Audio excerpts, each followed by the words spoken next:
আসসালামু আলাইকুম সবাইকে, তোমাদেরকে স্বাগত জানাচ্ছি আমাদের আজকে ফিজিক্স সেকেন্ড পেপার ক্লাসে।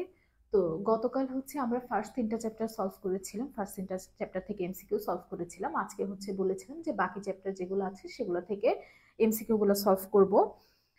তো বোর্ডটা ক্লিয়ারলি দেখতে পাচ্ছ নাকি, আর সাউন্ড তোমাদের কাছে ক্লিয়ারলি শোনা যাচ্ছে নাকি, এটা সবাই আগে একটু কমেন্টে জানাও।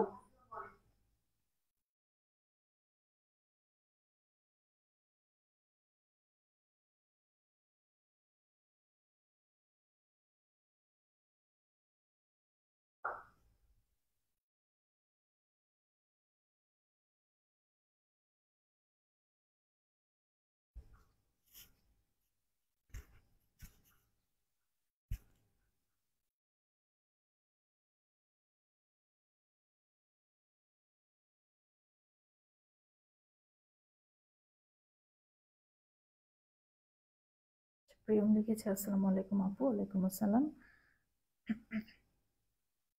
তো তোমরা হচ্ছে ক্লাসটা একটু শেয়ার করে দাও আর ফ্রেন্ডদেরকে একটু মেনশন করে দাও, যেহেতু কালকে পরীক্ষা আমরা খুব বেশি লেট করব না। আর 1 মিনিট ওয়েট করে তারপরে শুরু করছি।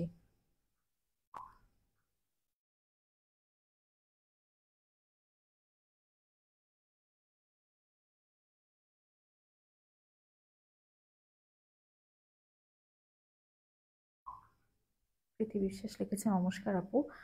আহ,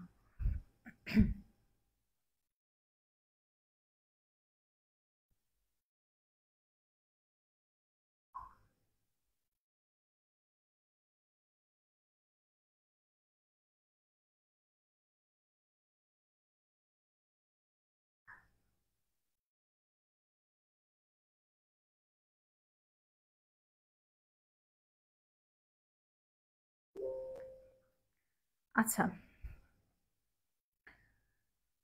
তো আহ, আচ্ছা, বাকিরা সবাইকে কমেন্ট, শিয়া ভাওলাদার কমেন্ট করেছে আসসালামু আলাইকুম। ওয়ালাইকুম আসসালাম।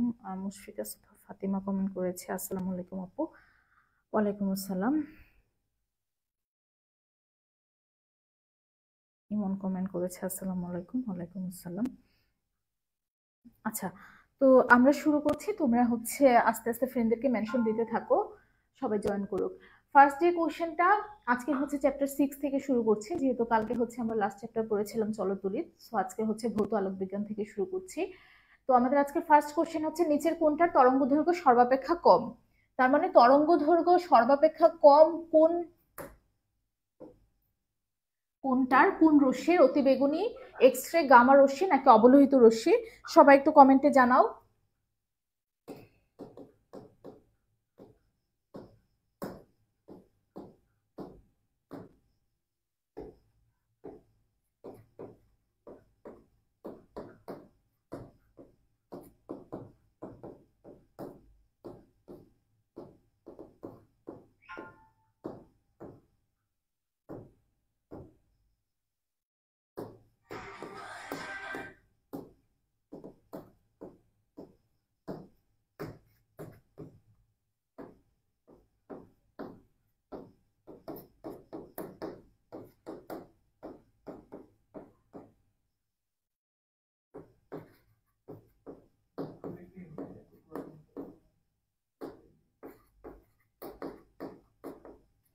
আচ্ছা, সো অনেকে জুনায়েদ হোসেন লিখেছে আসসালামু আলাইকুম আপু। ওয়ালাইকুম আসসালাম। সো অনেকে কমেন্ট করে ফেলেছো নিচের কোনটার তরঙ্গ দৈর্ঘ্য সর্বাপেক্ষা কম। সো দেখো আমি এখানে কিভাবে এই দুইটা ফার্স্ট মনে রাখবা, গামা আর এক্স রে উপর থেকে নিচের দিকে গেলে তরঙ্গ দৈর্ঘ্য হচ্ছে বাড়বে, তরঙ্গ দৈর্ঘ্য কি হবে, বেশি হবে বা বাড়বে উপর থেকে নিচের দিকে গেলে। সো গামা আর এক্স রে মনে রাখবা। তারপরে তোমরা তো সবাই জানো যে দৃশ্যমান আলোর তরঙ্গ দৈর্ঘ্যের ইয়েটা কত, ব্যাপ্তিটা কত, 380 থেকে 780 ন্যানোমিটার। আর দৃশ্যমান আলোর তরঙ্গ দৈর্ঘ্যটা শুরু হয় কোন আলো দিয়ে, কোন বর্ণের আলো দিয়ে? বেগুনি বর্ণের আলো। কিন্তু বেগুনি বর্ণের আলোর ক্ষেত্রে আমরা জানি 380 থেকে 424। সো বেগুনি বর্ণের আলো দিয়ে দৃশ্যমান বর্ণালীটা শুরু হয়। তার মানে তার উপরের স্তরটা, দৃশ্যমানের উপরের স্তরটা তাহলে কি হচ্ছে, অতি বেগুনি। তারপরে দেখো শেষ হচ্ছে কোনটা দিয়ে, শেষটা আমরা জানি দৃশ্যমান আলোর, সেটা হচ্ছে 647 থেকে 780, যেটা হচ্ছে লাল বর্ণের আলো। তাহলে শেষ হচ্ছে লাল দিয়ে দৃশ্যমান আলো। তাহলে পরেরটা কি হবে, ইনফ্রারেড বা অবলোহিত। আচ্ছা, আর তারপরে দুইটা মনে রাখবা, একটা হচ্ছে মাইক্রো, আরেকটা হচ্ছে মাইক্রোওয়েভ, আর একটা হচ্ছে রেডিও ওয়েভ। তার মানে দৃশ্যমান আলোর নিচের কোনটার তরঙ্গ দৈর্ঘ্য তাহলে সর্বাপেক্ষা কম হচ্ছে? বলো দেখি। গামার তরঙ্গ দৈর্ঘ্য হচ্ছে সর্বাপেক্ষা কম। তার মানে এটা মনে রাখার জন্য এই ট্রিক্সটা তোমরা ফলো করতে পারো। গামা এক্স রে, তারপরে দৃশ্যমান, দৃশ্যমান শুরু হয় বেগুনি দিয়ে, তাহলে তার উপরেরটা হচ্ছে অতি বেগুনি, আর নিচেরটা কোনটা হবে? যেহেতু শেষ হচ্ছে লাল দিয়ে, তার মানে নিচেরটা হচ্ছে ইনফ্রারেড বা অবলোহিত, আর নিচের দুইটা হচ্ছে মাইক্রো আর রেডিও। সো এটা কি সবাই বুঝছো? হ্যাঁ, ইমন কমেন্ট করেছে 380 থেকে 424 হচ্ছে বেগুনি। ঠিক আছে, তাহলে দেখো আমরা কি জানি, সি ইকুয়াল এফ ল্যামডা বা এফ ইকুয়াল হচ্ছে সি বাই ল্যামডা।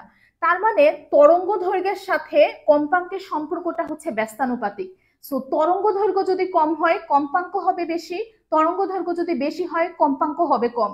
তার মানে গামা রশ্মির যেহেতু তরঙ্গ দৈর্ঘ্য কম সর্বাপেক্ষা, তাহলে গামা রশ্মির কি হবে বলো? কম্পাঙ্ক হবে সবচেয়ে বেশি। গামা রশ্মির তরঙ্গ দৈর্ঘ্য সবচেয়ে কম, যেহেতু ব্যস্তানুপাতিক সম্পর্ক তরঙ্গ দৈর্ঘ্য আর কম্পাঙ্কের মধ্যে, তার মানে গামা রশ্মির কম্পাঙ্ক হবে সবচেয়ে বেশি। সো তরঙ্গ দৈর্ঘ্য মনে রাখার পাশাপাশি তোমরা কম্পাঙ্কটাও একই সাথে মনে রাখতে পারো। আচ্ছা, আর আরেকটা জিনিস যেটা আমরা হচ্ছে শক্তির ফর্মুলা থেকে কি জানি দেখো, শক্তির ফর্মুলা থেকে আমরা জানি না ই ইকুয়াল হচ্ছে এইচ এফ, তাহলে শক্তির সাথে কম্পাঙ্কের সম্পর্ক হচ্ছে সমানুপাতিক। আর শক্তির সাথে এটাকে আবার লেখা যায় এইচ সি বাই ল্যামডা, তাহলে শক্তির সাথে, এটা একটু মুছে দিই, এইচ সি বাই ল্যামডা, তাহলে শক্তির সাথে তরঙ্গ দৈর্ঘ্যের সম্পর্ক হচ্ছে ব্যস্তানুপাতিক। তার মানে যেহেতু এটার তরঙ্গ দৈর্ঘ্য সবচেয়ে কম, তাহলে এটা শক্তি কি হবে? সবচেয়ে বেশি। সো তিনটা আমরা জিনিস এটা টোটাল আলোচনা করলাম। একটা হচ্ছে তরঙ্গ দৈর্ঘ্য আসলে কি হবে, কম্পাঙ্ক হলে কি হবে, আর হচ্ছে যদি শক্তির কথা জিজ্ঞেস করে সেক্ষেত্রে কি হবে। আচ্ছা, জুনায়েদ হোসেন লিখেছে আচ্ছা সে বুঝছে। তাহলে নেক্সটটাতে যাচ্ছি। সো তিনটা আসলেই পারা উচিত, কম্পাঙ্ক কোনটার বেশি, কম্পাঙ্ক কোনটার কম, তরঙ্গ দৈর্ঘ্য কোনটার বেশি কোনটার কম, আর শক্তি।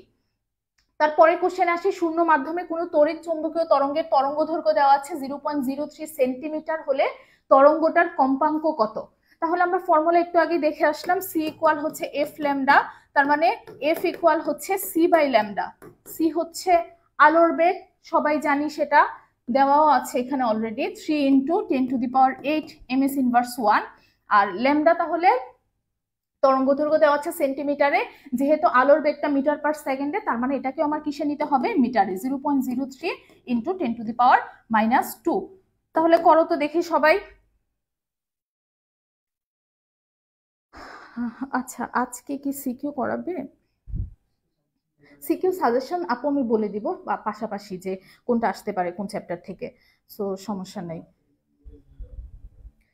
জিলুর রহমান রাহিত লিখেছে আসসালামু আলাইকুম আপু। ওয়ালাইকুম আসসালাম। সো এটার অ্যান্সার সবাই বলো তো, তরঙ্গের কম্পাঙ্ক তাহলে কত আসবে? এটা ক্যালকুলেটর ছাড়াও করা যাচ্ছে।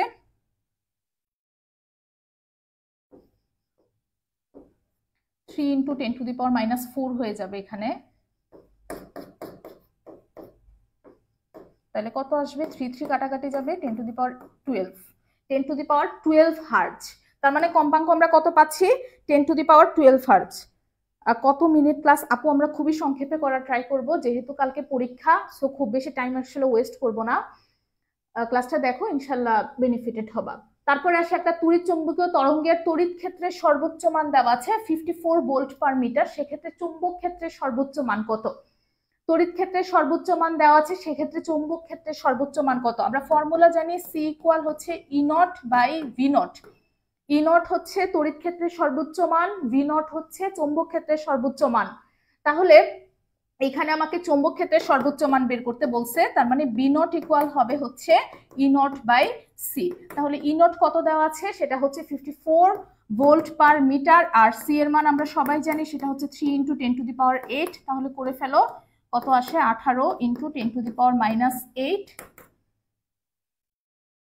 আচ্ছা, 1 পয়েন্টে আছে, তাহলে এটা যদি এক ঘর সামনে নিয়ে আসে, তার মানে 1.8 × 10⁻⁷। তাহলে কত আসতেছে? 1.8 × 10⁻⁷। তাহলে ফর্মুলা এটা মাথায় রাখবা, যদি হচ্ছে চৌম্বক ক্ষেত্রে সর্বোচ্চ মান আর তড়িৎ ক্ষেত্রে সর্বোচ্চ মান দেওয়া থাকে, সেক্ষেত্রে আলোর বেগ হচ্ছে C equal E naught by V naught. আচ্ছা, সো সি এর হচ্ছে আরেকটা ফর্মুলা আছে, তো এটা দিয়েও মাঝে মধ্যে ফর্মুলাটাও আসে হুবহু, না হলে হচ্ছে ম্যাথ আসে। এখানে ই নটটা হচ্ছে তোমার প্রবেশ্যতা আর শূন্য মাধ্যমের প্রবেশ্যতা, আর এই মিউ নটটা হচ্ছে শূন্য মাধ্যমের প্রবেশ্যতা, আর এপসাইলন নট যেটা সেটা হচ্ছে শূন্য মাধ্যমের বেদনযোগ্যতা। তাহলে সি ইকুয়াল হচ্ছে 1/√ mu not into epsilon not. Mu not হচ্ছে প্রবেশ্যতা আর এপসাইলন নট হচ্ছে ভেদনযোগ্যতা। আচ্ছা, ফর্মুলা তোমাদের জন্য দুইটাই লাগতে পারে, যখন যেটা আসে সেটা দিয়ে ম্যাথ করবা। পরেরটাতে আসি। 3-এর সি অ্যান্সার দিয়েছে প্রিয়ম। আচ্ছা হ্যাঁ, 3-এর অ্যান্সার হচ্ছে সি। দেখো আচ্ছা, তারপরে হচ্ছে জিলুর রহমান রাহিদ 3-এর গ অ্যান্সার দিয়েছে। পরের কোশ্চেনে আসি। দেখো নিচের কোনটার কম্পাঙ্ক সবচেয়ে বেশি। সো আমরা এখানে দেখে আসছিলাম তরঙ্গ দৈর্ঘ্য যদি কম হয় তাহলে কি হবে বলো? তরঙ্গ দৈর্ঘ্য যদি কম হয় তার মানে কম্পাঙ্ক সবচেয়ে বেশি। তাহলে কার তরঙ্গ দৈর্ঘ্য সবচেয়ে কম? দেখছিলাম গামার তরঙ্গ দৈর্ঘ্য সবচেয়ে কম। তার মানে গামার তরঙ্গ দৈর্ঘ্য সবচেয়ে কম হলে কম্পাঙ্ক কার সবচেয়ে বেশি হবে বলো? গামার। মুশফিকা সুভা ফাতেমা অ্যান্সার দিয়েছে 3-এর সি।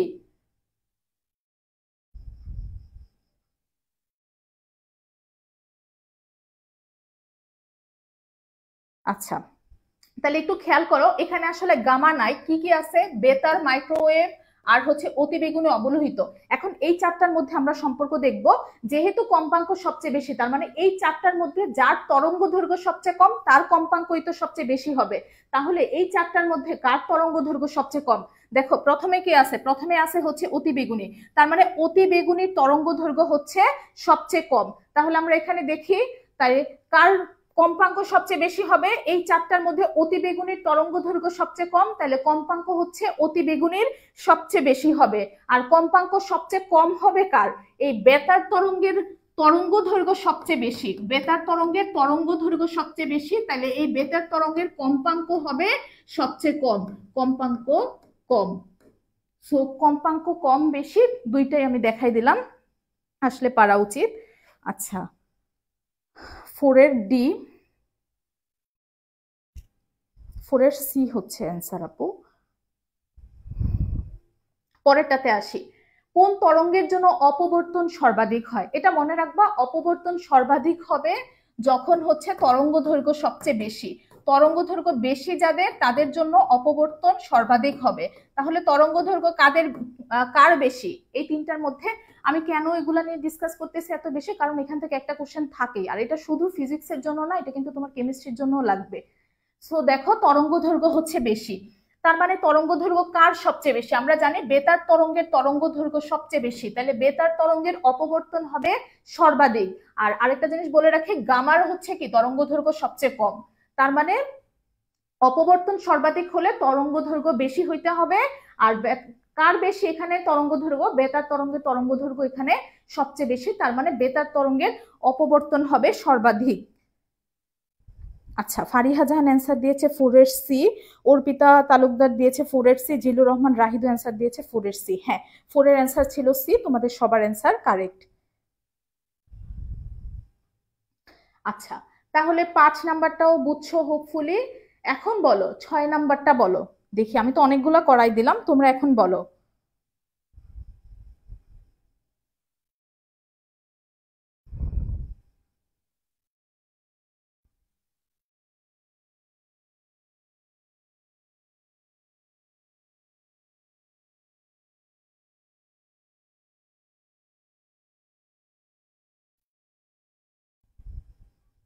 আচ্ছা হ্যাঁ, ফারজানা ইসমাইল লিখেছে আসসালামু আলাইকুম আপু। ওয়ালাইকুম আসসালাম। তাহলে 5-এর অ্যান্সার হচ্ছে সি। তার মানে নিচের কোনটার কম্পাঙ্ক সর্বাপেক্ষা কম? কম্পাঙ্ক সর্বাপেক্ষা কম হলে কি হবে? তরঙ্গ দৈর্ঘ্য সবচেয়ে বেশি। তাহলে তরঙ্গ দৈর্ঘ্য কার সবচেয়ে বেশি? এখানে অবলোহিত রশ্মির তরঙ্গ দৈর্ঘ্য সবচেয়ে বেশি, তাহলে কি হবে? তার কম্পাঙ্ক হবে সবচেয়ে কম। তাহলে অ্যান্সার হচ্ছে 5-এর 6-এর অ্যান্সার হচ্ছে সি। পরেরটাতে আসে, বেগুনি, নীল আর হলুদ রঙের তিনটা আলোর কম্পাঙ্ক দেওয়া আছে, নিচের কোনটা সঠিক? তাহলে দেখো বেগুনির ক্ষেত্রে হচ্ছে, আমি সংক্ষেপে লিখতেছি, বেনি, আসমানি, সবুজ, হলুদ, কলা, আমার সাথে সাথে সবাই লিখো, তাহলে হচ্ছে একবারে মুখস্থ হয়ে যাবে। বেনি আসহ কলা, বেগুনি। বেগুনির জন্য আমরা দেখছি 324 থেকে 380 থেকে 424। নীলের জন্য হচ্ছে 424 থেকে 450। আসমানির জন্য হচ্ছে 450 থেকে 500। সবুজের জন্য হচ্ছে 500 থেকে 575। হলুদের জন্য হচ্ছে 575 থেকে 590। আর কমলার জন্য হচ্ছে 590 থেকে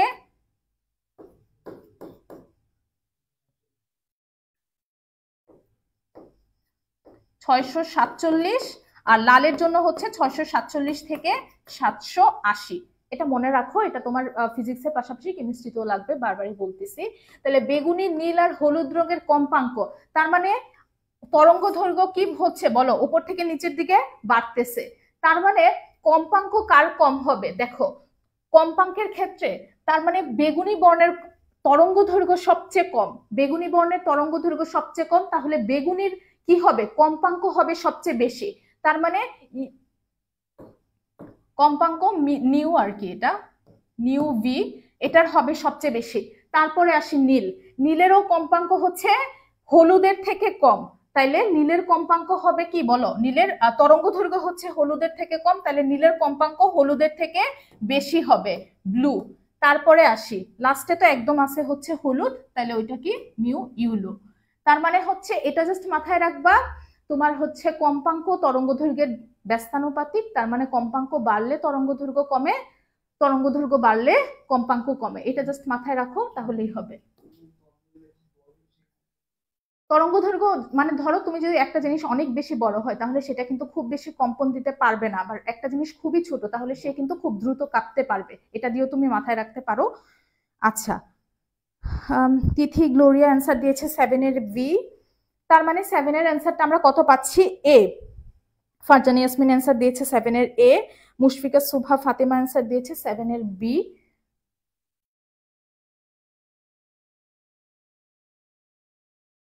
সেভেনের বি কেন বলতেছো তোমরা?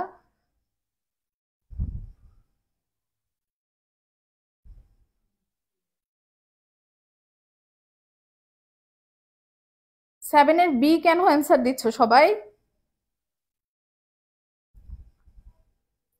যার তরঙ্গ দৈর্ঘ্য কম তার কম্পাঙ্ক সবচেয়ে বেশি, এটা তো বারবারই বলতেছে। তাহলে বেগুনির কম্পাঙ্ক সবচেয়ে কম, তাহলে বেগুনির তরঙ্গ দৈর্ঘ্য সবচেয়ে বেশি হবে। মেহনা জাসমিন অ্যান্সার দিয়েছে 7 এর এ, নাদিয়া ফারদুল অ্যান্সার দিয়েছে 7 এর এ, রিফাত হোসেন হৃদয় অ্যান্সার দিয়েছে 7 এর এ, তার মানে অ্যান্সারটা হচ্ছে 7 এর এ। পরেরটাতে আসি, দ্বিচির পরীক্ষায় চির দুইটার মধ্যবর্তী দূরত্ব আর কি, মধ্যবর্তী দূরত্ব দ্বিগুণ আর চির থেকে পর্দার দূরত্ব দ্বিগুণ করা হলে ডোরার প্রস্থ কত হবে। তাহলে ডোরার প্রস্থের ফর্মুলা থেকে আমরা কি জানি বলো, ডোরার প্রস্থ হচ্ছে ল্যামডা ডি বাই 2a, ডোরার প্রস্থ। তাহলে এখন আসি হচ্ছে কি কিসের মধ্যে সম্পর্ক, আমার হচ্ছে চির দুইটার মধ্যবর্তী দূরত্ব এ আর ডি, এ আর ডি এর মধ্যে সম্পর্ক। তাহলে দেখো প্রথম ক্ষেত্রে ধরো beta 2 by beta 1, lambda D by 2a, তার মানে দেখো এটা কি হচ্ছে, আমি একটু বড় করে দেখাই, তাহলে পর্দার দূরত্ব, চির থেকে পর্দার দূরত্বের সাথে ডোরার প্রস্থটা হচ্ছে সমানুপাতিক, আর চির দুইটার মধ্যবর্তী দূরত্বের সাথে এই যে ডোরা প্রস্থ সেটা কি বলো, ব্যস্তানুপাতিক। তার মানে বিটা 2 বাই বিটা 1 আমরা কি লিখতে পারবো, d2 by d1 into a2 by a1, যেহেতু চির দুইটার মধ্যবর্তী দূরত্বের সাথে ডোরার প্রস্থ ব্যস্তানুপাতিক। তার মানে কি বলছে এখানে বলো, আমার চির থেকে পর্দার দূরত্ব দ্বিগুণ করা হয়েছে, তার মানে d2 হচ্ছে 2d1 ডিভাইডেড বাই d1, আর চির দুইটার মধ্যবর্তী দূরত্বটাও দ্বিগুণ করা হচ্ছে, তার মানে a2 কি হবে, সরি a2 না, এটা হচ্ছে a1 বাই a2, তাহলে কি হচ্ছে বলো, a1 divided by 2a1, a2 হচ্ছে বলছে চির দুইটার মধ্যবর্তী দূরত্ব দ্বিগুণ করা হয়েছে, তার মানে a2 হচ্ছে 2a1, তাহলে কাটাকাটি করলে কি থাকতেছে, আলটিমেটলি b2 ইকুয়াল কিন্তু b1 ই থাকতেছে, তার মানে অপরিবর্তিত থাকতেছে, ডোরার প্রস্থটা অপরিবর্তিত থাকতেছে যদি আমি চির দুইটার মধ্যবর্তী দূরত্ব দ্বিগুণ করি আর কি বলে পর্দার দূরত্ব দ্বিগুণ করি। তাহলে অ্যান্সারটা কি, অ্যান্সারটা হচ্ছে এ, 7 এর অ্যান্সার এ। আচ্ছা, 8 করাচ্ছি আমরা। 8 এর অ্যান্সারটা আমরা পেলাম কত? এ। ফারজানা ইয়াসমিন অ্যান্সার দিয়েছে এ, আহনাফ আশরাফ অ্যান্সার দিয়েছে এ, আসমাউল হোসনা অ্যান্সার দিয়েছে এ, কণা রয়ও অ্যান্সার দিয়েছে এ। হ্যাঁ, তোমাদের সবার অ্যান্সার কারেক্ট। তাহলে হচ্ছে অপরিবর্তিত। এই ডোরার প্রস্থ দিয়ে অনেকগুলা কোশ্চেন আসে এরকম, তোমার হচ্ছে পর্দার দূরত্ব অর্ধেক, তারপরে চির দুইটার মধ্যবর্তী দূরত্ব দ্বিগুণ, এরকম অনেক কিছু বলা থাকতে পারে। সেক্ষেত্রে তুমি যদি সম্পর্কটা মাথায় রাখো, তোমাকে যেটাই চেঞ্জ করে দেখ তোমার পারা উচিত আর কি। পরেরটাতে আসি, ঘটনমূলক ব্যতিচারের শর্ত কি। সো ঘটনমূলক ব্যতিচার যখন হবে, আমরা হচ্ছে দুইটাই দেখবো এখানে। তোমার হচ্ছে যদি পথ পার্থক্য বলে আর হচ্ছে যদি দশা পার্থক্য বলে।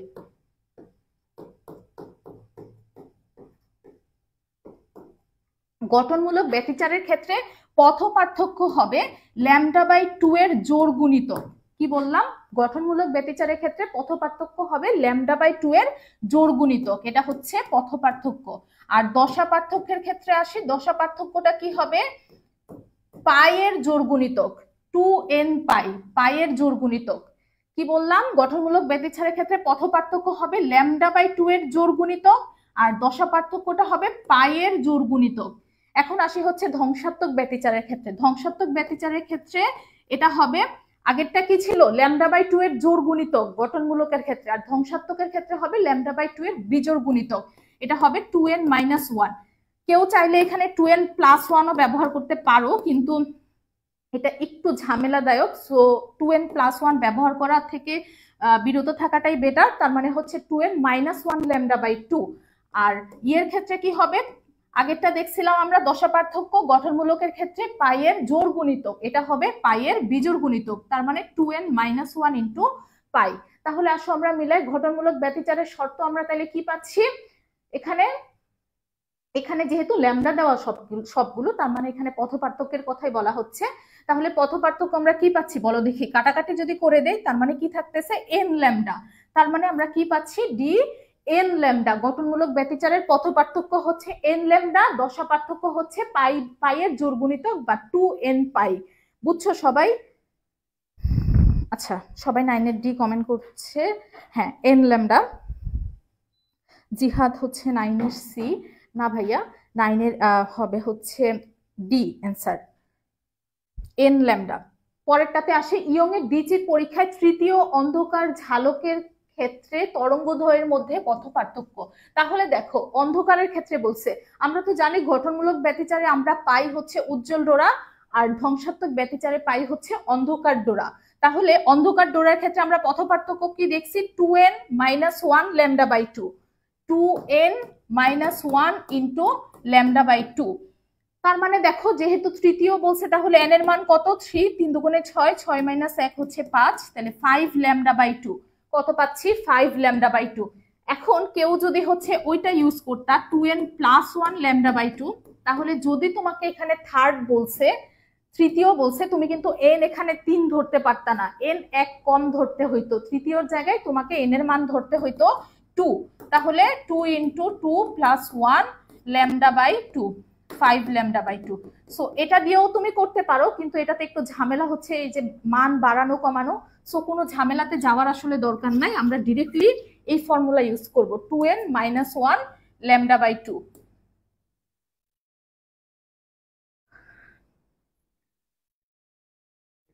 টেনের বি, ইমন কমেন্ট করছে 10 এর বি।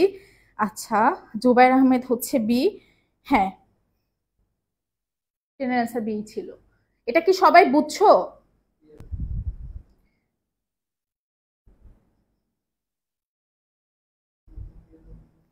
আচ্ছা, শ্রাবন্তী মজুমদার লিখেছে ঠিক সময় এন্ট্রি নিচ্ছে, এটা পারি না ভালো। আচ্ছা আপু, আজকে ইনশাল্লাহ। আচ্ছা, বৃষ্টি সরকার বলতেছে আবার বুঝাও আপু। আচ্ছা আপু, আরেকবার একটু বলি।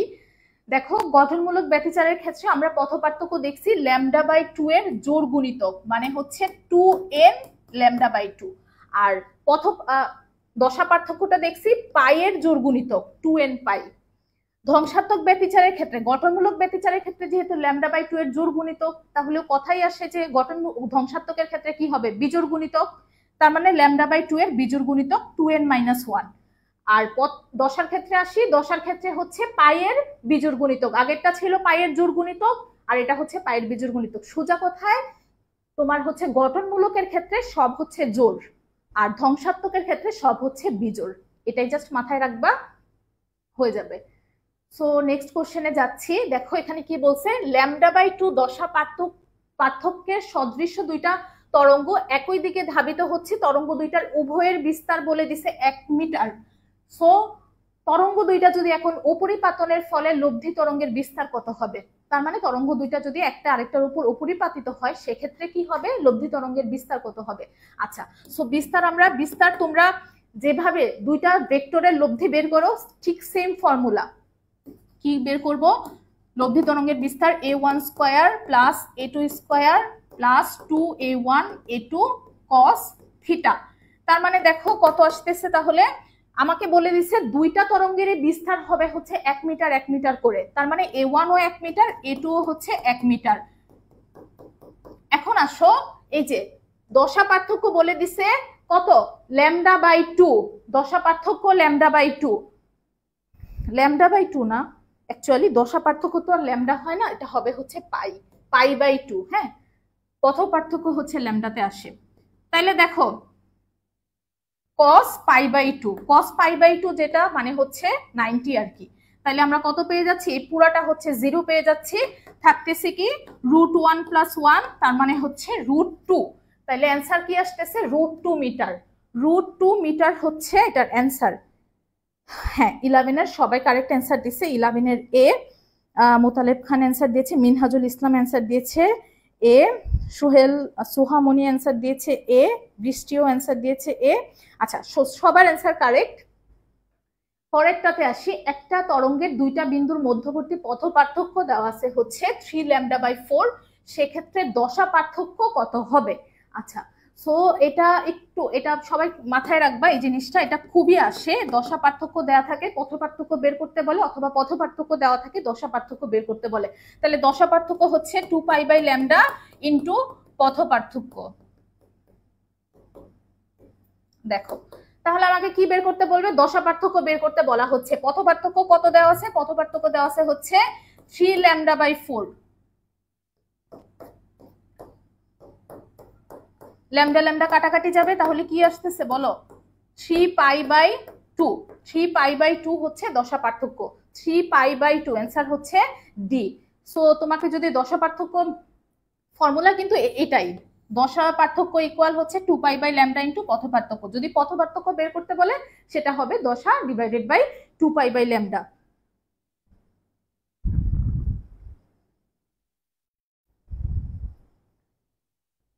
আচ্ছা,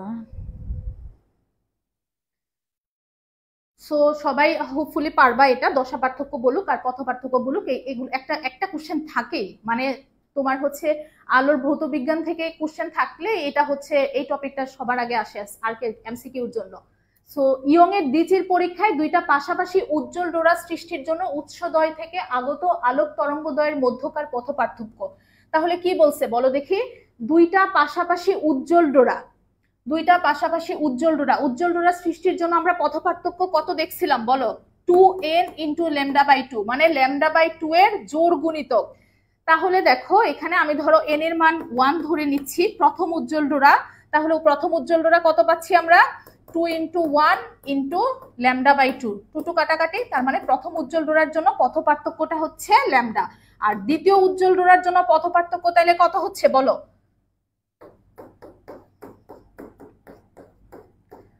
2λ। তাহলে এই দুইটার মধ্যে যদি এখন আমি পার্থক্য বের করি কত আসতেছে বলো দেখি, পরপর দুইটা উজ্জ্বল ডোরার জন্য পথ পার্থক্য আসবে হচ্ছে 2λ মাইনাস ল্যামডা বা ল্যামডা। তার মানে এটা সবাই মাথায় রাখবা যে পরপর দুইটা উজ্জ্বল ডোরা সৃষ্টির জন্য তাদের মধ্যকার পথ পার্থক্য কি হবে বলো, ল্যামডা।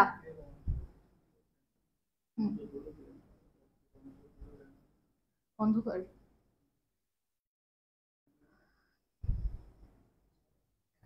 আচ্ছা 13 এর বি অ্যান্সার দিয়েছে ইমন। হ্যাঁ, এখন আসি হচ্ছে যদি উজ্জ্বল ডোরা না বলে অন্ধকার ডোরা বলে, তাহলে অন্ধকারের ক্ষেত্রে কি হচ্ছে, অন্ধকারের ক্ষেত্রে পথ পার্থক্যের দেখছিলাম আমরা 2n মাইনাস 1 λ/2। তাহলে n এর মান যদি 1 বসাই, প্রথম অন্ধকার ডোরা কি আসতেছে, 2 ইন্টু 1 মাইনাস 1, তার মানে λ/2। আর এন এর মান যদি 2 বসাই তাহলে কি আসতেছে 2 দুগুণে 4, 4 মাইনাস 1, তার মানে হচ্ছে 3 ল্যামডা বাই 2। তাইলে এখন দেখো এই দুইটার মধ্যে পার্থক্য কি, 3 lambda by 2 minus lambda by 2, তাহলে কি পাচ্ছি বলো, 2 ল্যামডা বাই 2। তার মানে অন্ধকার ডোরা বলুক আর হচ্ছে উজ্জ্বল ডোরা বলুক, তোমার হচ্ছে পরপর দুইটা উজ্জ্বল ডোরা আর পরপর দুইটা অন্ধকার ডোরার মধ্যে মধ্যবর্তী পথ পার্থক্য কত বলো, ল্যামডা। সো দুইটাই আসতে পারে, উজ্জ্বল ডোরাও আসতে পারে, অন্ধকার ডোরাও আসতে পারে, দুইটার ক্ষেত্রে আসে কি বলো, ল্যামডা।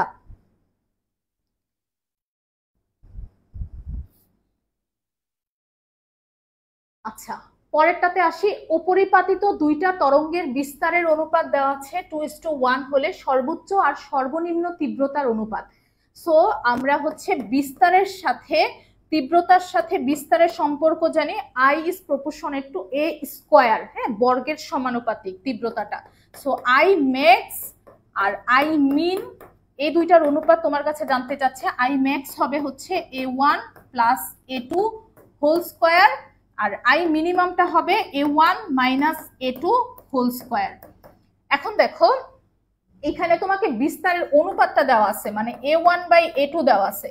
তাহলে আমরা কি করব, উপরে দুইটাকে A2 দ্বারা ভাগ করি, তাহলে কি আসতেছে A1 বাই A2 প্লাস 1 তার হোল স্কোয়ার। নিচেরটাকেও A2 দ্বারা ভাগ করি, তাহলে কি আসতেছে A1 বাই A2 মাইনাস 1 তার হোল স্কোয়ার।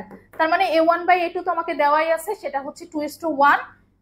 তাহলে 2 প্লাস 1 ডিভাইডেড বাই 2 মাইনাস 1, পুরোটাকে একবারে স্কোয়ার দিয়ে দিচ্ছি যেহেতু দুইটার উপরে স্কোয়ার আছে।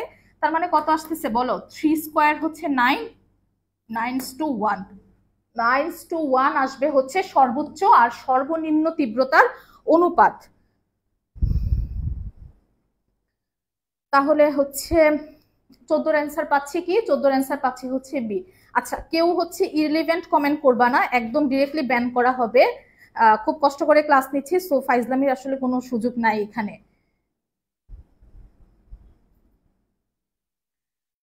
পরেরটাতে আসি, তাহলে অ্যান্সার কত পাচ্ছি, 9:1 পাচ্ছি। তার মানে I max divided by I min হচ্ছে A1 plus A2 whole square divided by A1 minus A2 whole square.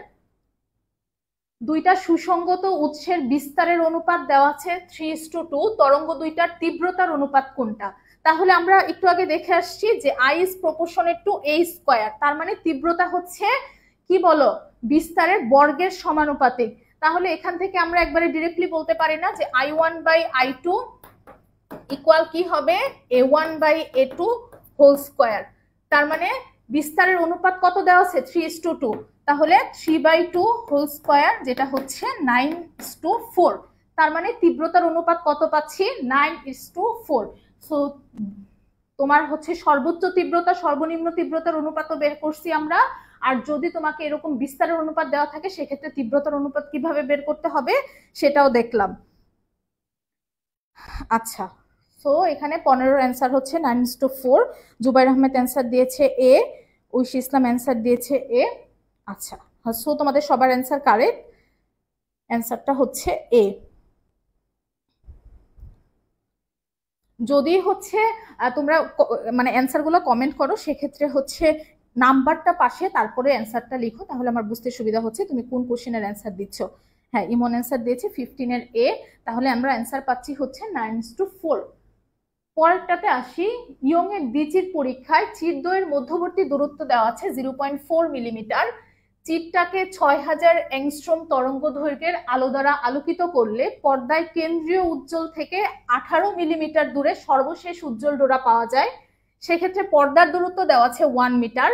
আর তাহলে পর্দায় মোট কতগুলো উজ্জ্বল ডোরা পাওয়া যাবে।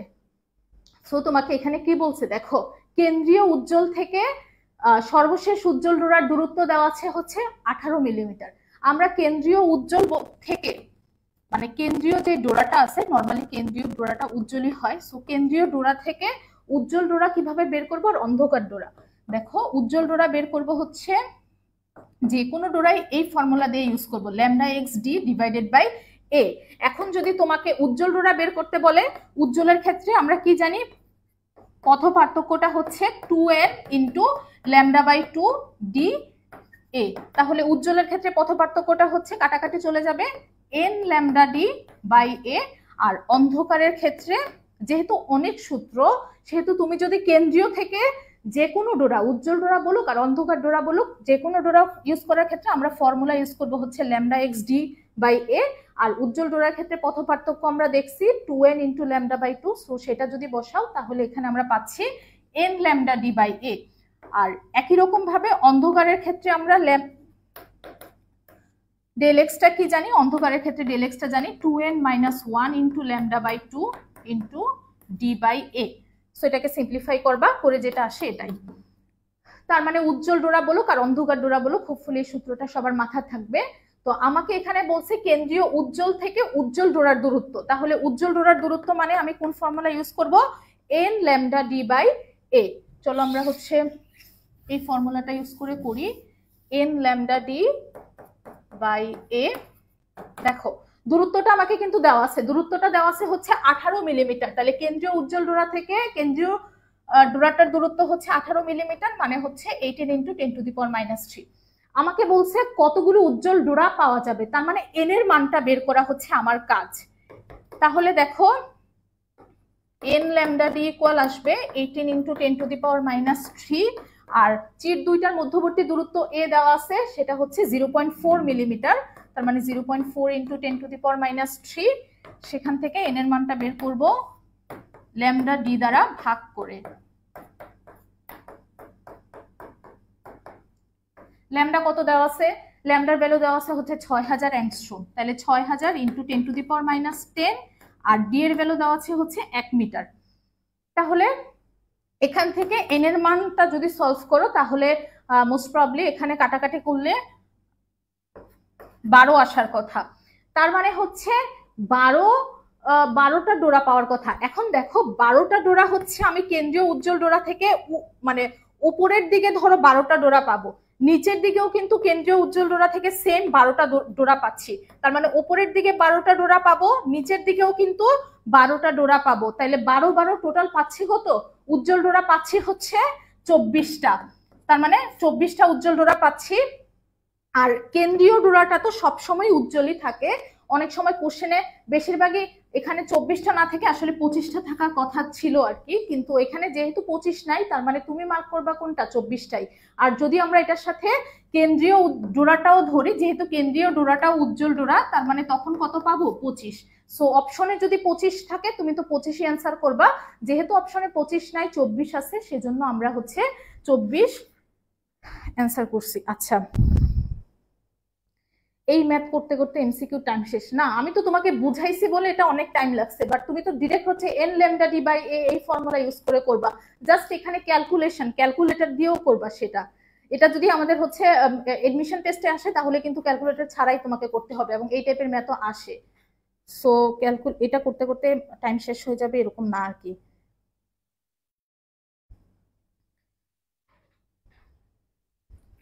পরেরটাতে আসি, 16 নাম্বারটা হোপফুলি বুঝছো।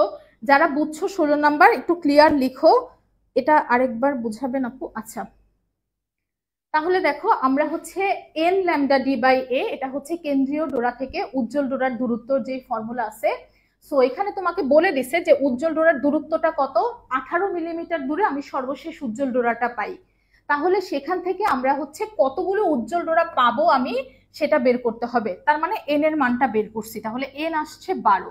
তার মানে এই ডোরা থেকে 12তম ডোরা উপরের দিকে পাবো আমি 12টা ডোরা। সেম ভাবে কেন্দ্রীয় উজ্জ্বল ডোরা থেকে নিচের দিকেও কিন্তু আমি 12টা ডোরা পাবো। তাহলে টোটাল উজ্জ্বল ডোরা আমি পাচ্ছি কত, 12 12 24। আর আমার কেন্দ্রীয় যে ডোরাটা সেটা তো সবসময় উজ্জ্বল, তার মানে আমার পাওয়ার কথা ছিল টোটাল 25টা ডোরা। যেহেতু অ্যান্সারে 25 নাই, তার মানে 24 আছে, তাহলে আমি অ্যান্সার দাগাচ্ছি হচ্ছে 24। কারণ ওনারা এই কেন্দ্রীয় ডোরাটাকে বাদ দিয়ে কাউন্ট করছে। আমার এটা ধরারই কথা ছিল, যদি 25 থাকে তাহলে তো 25 দাগাবা, আর যদি 24 থাকে তাহলে 24 দাগাবা। হ্যাঁ, আরেকবার তো বুঝালাম 16 নাম্বারটা। এখন আই গেস বুঝছো। খুব বেশি কঠিন আসলে কিছু না, তুমি জাস্ট এন এর মানটা বের করছো। এন এর মানটা বের করলে উপরের দিকে এতটা ডোরা আছে, নিচের দিকেও সেম নাম্বার ডোরা পাবা। তাহলে দুইটা যোগ করলে আসে হচ্ছে 24। যদি কেন্দ্রীয় উজ্জ্বল ডোরাটাকে ধরো তাহলে আসবে 25, আর না হলে তো 24ই। পরেরটাতে আসি, কোন স্বচ্ছ মাধ্যমের সমাবর্তন কোণ দেওয়া আছে 60 ডিগ্রি, মাধ্যমটার পরম প্রতিসরণাঙ্ক কত? তাহলে মিউ ইকুয়াল আমরা কি জানি, tan আইপি বা সমাবর্তন কোণ আর কি। তার মানে সমাবর্তন কোণ দেওয়া আছে হচ্ছে 60 ডিগ্রি, তাহলে tan 60, মিউটা হচ্ছে মাধ্যমের প্রতিসরণাঙ্ক, তাহলে tan 60 এর ভ্যালু তোমরা সবাই জানো, সেটা হচ্ছে √3। তাহলে অ্যান্সার কোনটা বলো?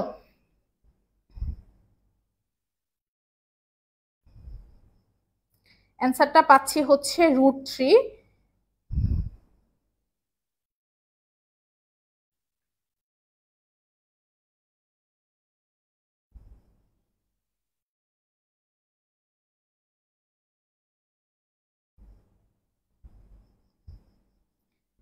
আচ্ছা, ফারজান ইয়াসমিন লিখেছি ক্লিয়ার, ঠিক আছে।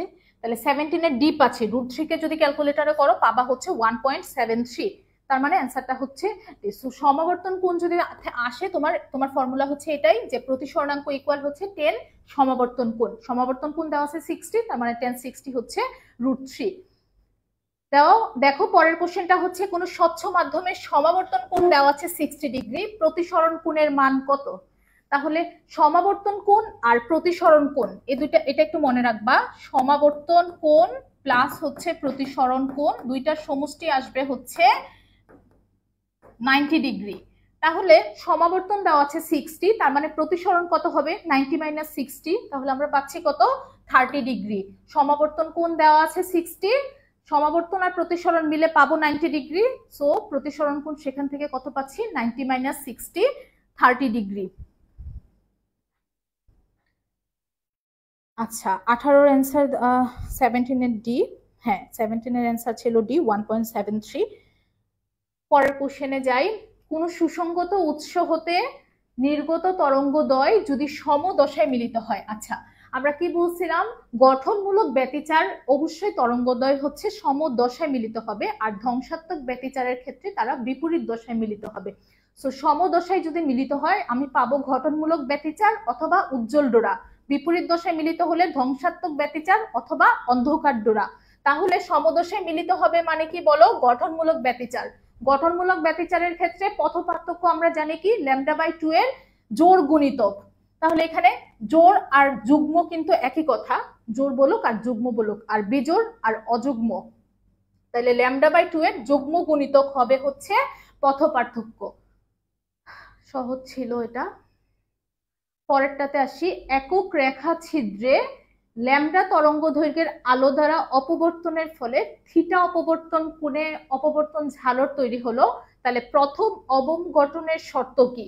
তার মানে একক রেখা ছিদ্র অপবর্তনের কথা বলছে এখানে, সো সেটার ক্ষেত্রে অবম শর্তটা হচ্ছে এ সাইন থিটা λ/2 এর জোড় গুণিতক।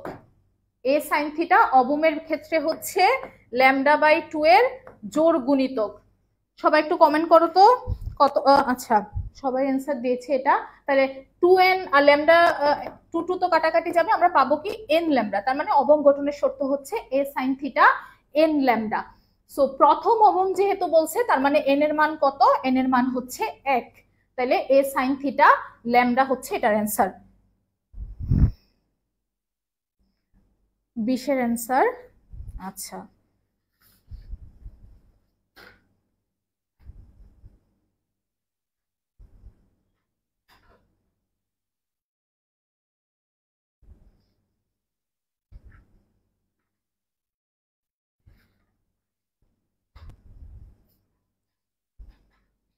আর যদি অবম নাম বলে যদি চরম বলে, চরম বিন্দু কোথায় পাবো, চরম বিন্দুটা হচ্ছে a sin থিটা λ/2 এর বিজোড় গুণিতক, তাইলে কত পাচ্ছি 2n - 1 ইন্টু λ/2।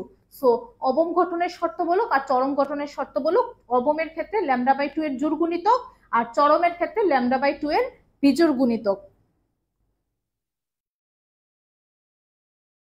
পরেরটাতে আসি, আধুনিক পদার্থ বিজ্ঞান থেকে আসছে। দেখো, একটা কাল্পনিক ট্রেনের প্রকৃত দৈর্ঘ্য 80 মিটার, কাল্পনিক ট্রেন, আর রেল স্টেশন প্ল্যাটফর্মের প্রকৃত দৈর্ঘ্য হচ্ছে 100 মিটার।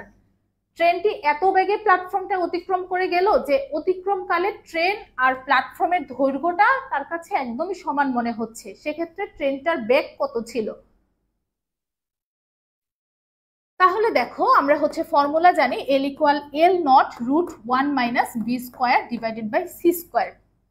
এখানে একটু খেয়াল করো, আমাকে এখানে প্ল্যাটফর্মের প্রকৃত দৈর্ঘ্য দেওয়া আছে 100 মিটার, তার মানে এল নটটা কত? এল নটটা হচ্ছে 100। আর এলটা কিভাবে বের করব? তুমি হচ্ছে যখন আমরা কি জানি দৈর্ঘ্যের ক্ষেত্রে কি হয়? সংকোচন হয়। গতিশীল অবস্থার দৈর্ঘ্য নিশ্চল অবস্থার দৈর্ঘ্যের থেকে কম হয়। তাহলে দেখো যখন তুমি অতিক্রম করতেছো সেক্ষেত্রে তোমার কাছে মনে হবে ট্রেন আর প্ল্যাটফর্মের দৈর্ঘ্য সমান, বা ট্রেন আর প্ল্যাটফর্মের দৈর্ঘ্য 80 মিটার, যদিও এটার দৈর্ঘ্য 100 মিটার, বাট তোমার কাছে মনে হবে কত? 80 মিটার।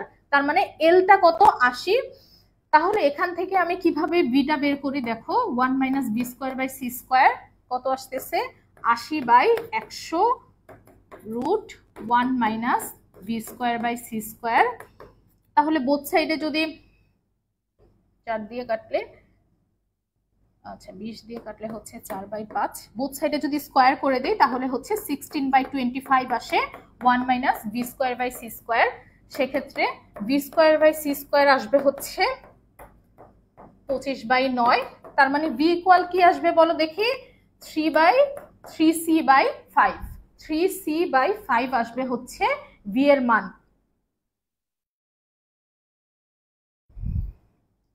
তাহলে আচ্ছা 21-এর অ্যান্সারটা সি হবে আপু। তোমার কাছে তো মানে প্ল্যাটফর্মের প্রকৃত দৈর্ঘ্য হচ্ছে 100 মিটার, তোমার কাছে মনে হচ্ছে যে প্ল্যাটফর্ম আর ট্রেনের দৈর্ঘ্য সেম। আমরা কি জানি দৈর্ঘ্যের ক্ষেত্রে গতিশীল অবস্থায় হচ্ছে সংকোচন হয়। তাহলে প্রকৃত দৈর্ঘ্য 100 মিটার হলেও সংকোচনের মাধ্যমে আমরা কতটুকু দেখতে পাবো? 80 মিটার। তাহলে সেখান থেকে ভি কত আসবে? 3c by 5। তাহলে 20-এর অ্যান্সার পাচ্ছি হচ্ছে সি। পরেরটাতে আসি। একটা ইলেকট্রনের নিশ্চল ভর দেওয়া আছে এম নট এত কেজি, ইলেকট্রনটা 0.6 সি দ্রুতিতে গতিশীল, উদ্দীপক অনুসারে ইলেকট্রনটা নিশ্চল শক্তি কত? তাহলে নিশ্চল ভর দেওয়া আছে, সেক্ষেত্রে নিশ্চল শক্তি আমরা কিভাবে বের করব? M naught C square. নিশ্চল ভর কত? 9.1 into 10 to the power minus 31। আলোর বেগ হচ্ছে 3 ইন্টু 10 টু দি পাওয়ার 8, তার হোল স্কোয়ার করলে ক্যালকুলেশন করো, দেখো কত আসে। হ্যাঁ 21-এর অ্যান্সার সি। 21-এর সবাই কারেক্ট অ্যান্সারে দিয়েছে। 21-এর অ্যান্সার সি। ফারজানা ইয়াসমিন দিয়েছে 21-এর সি। শাহনাজ পারভিন অ্যান্সার দিয়েছে 21-এর সি। মেহনাজ আসমিন ও 20-এর অ্যান্সার দিয়েছে। মুস্তাকিম রহমান দিয়েছে 21-এর এ। 21-এর অ্যান্সারটা সি হবে ভাইয়া। আচ্ছা পরে আসি হচ্ছে, তাহলে এটা কত আসতেছে? এটা আসবে হচ্ছে 8.19 into 10 to the power minus 14 joule. So তোমাকে যদি নিশ্চল ভর দেওয়া থাকে সেক্ষেত্রে নিশ্চল শক্তির ফর্মুলা হচ্ছে equal M naught C square. তার মানে অ্যান্সারটা হচ্ছে কত পাচ্ছি? এ। পরেরটাতে আসি। একটা রকেট কত দ্রুতিতে চললে এক দৈর্ঘ্য আদি দৈর্ঘ্যের 1/4 হবে? তাহলে দেখো আমরা ফর্মুলা দেখছিলাম দৈর্ঘ্যের ক্ষেত্রে L equal L naught root 1 minus B square by C square. তাহলে এখান থেকে কি বলছে? দৈর্ঘ্যটা আদি দৈর্ঘ্যের 1/4, তার মানে L equal L naught by 4 equal L naught root 1 minus B square by C square. So L naught কাটাকাটি যাবে, এই সাইডে যদি স্কোয়ার করে দেই কি আসতেছে? 1/16 1 minus B square by C square. So B square by C square আমি কত পাচ্ছি? 15/16। তার মানে বি বাই সি পাবো হচ্ছে রুট 15 ডিভাইডেড বাই 4। তাহলে বি হচ্ছে রুট 15c বাই 4। সি এর মানটা বসাবা 3 ইন্টু 10 টু দি পাওয়ার 8, ক্যালকুলেটরে করবা, তাহলে অ্যান্সার চলে আসবে।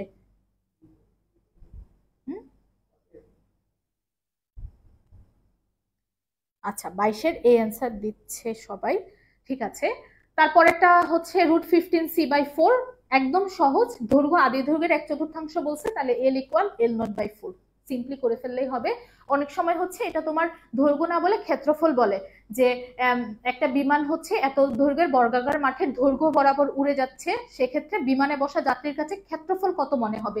দৈর্ঘ্য বলুক আর ক্ষেত্রফল বলুক, আমরা হচ্ছে এই ফর্মুলা ইউজ করব, A equal A naught root 1 minus B square by C square. So দৈর্ঘ্যের ক্ষেত্রেও L equal L naught root 1 minus B square by C square. যদি ক্ষেত্রফল বলে সেক্ষেত্রেও A equal A naught root 1 minus B square by C square.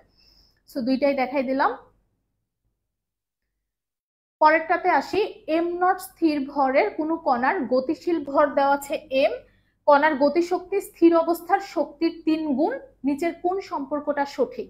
তাহলে am not স্থির ভরের কোনো কণার গতিশীল ভর দেওয়া আছে এম, তার মানে কণার গতিশক্তি স্থির অবস্থার শক্তির 2 গুণ। যেহেতু গতিশীল ভর দেওয়া আছে এম, তার মানে গতিশক্তিটা কি হবে? M C square. আচ্ছা, আর যেহেতু স্থির ভর দেওয়া আছে এম নট, তাহলে স্থির অবস্থার শক্তিটা কি হবে? M naught C square. এখন বলছে গতিশক্তিটা স্থির অবস্থার শক্তির 3 গুণ, তাহলে স্থির অবস্থার শক্তির 3 গুণ হচ্ছে গতিশক্তি। তার মানে সি স্কোয়ার যদি এখানে কাটাকাটি করি, তাহলে এম ইকুয়াল কত পাচ্ছি? 3 এম নট। এম ইকুয়াল কত পাচ্ছি? 3 এম নট। এখন এখান থেকে তোমাকে যদি এম আর এম নটের সম্পর্কগুলো না থেকে যদি বি থাকতো, ধরো বি হচ্ছে 2√2/3c, এখান থেকে ভিটা বের করো তো, ভিটা বের করে আমাকে অ্যান্সার বলো কত আসে।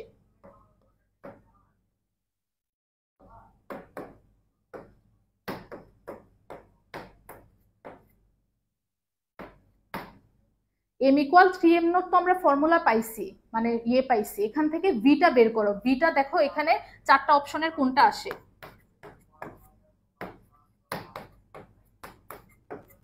বলো ভিটা কত আসে এখানকার, দেখি কে বলতে পারে। 23-এর বি বুঝলাম, এখন 24-এর অ্যান্সার বলো। বি কত আসে? এম ইকুয়াল 3 এম নট পাইছি, যদি ধরো অপশনে এম আর এম নটের সম্পর্ক না, এম আর এম নটের সম্পর্ক না বলে তোমাকে বি বলে দেওয়া থাকলো, যে এখান থেকে বি কোনটা হবে। সো দেখি এখানে সবাই কমেন্ট করো, বি কত আসবে এটার।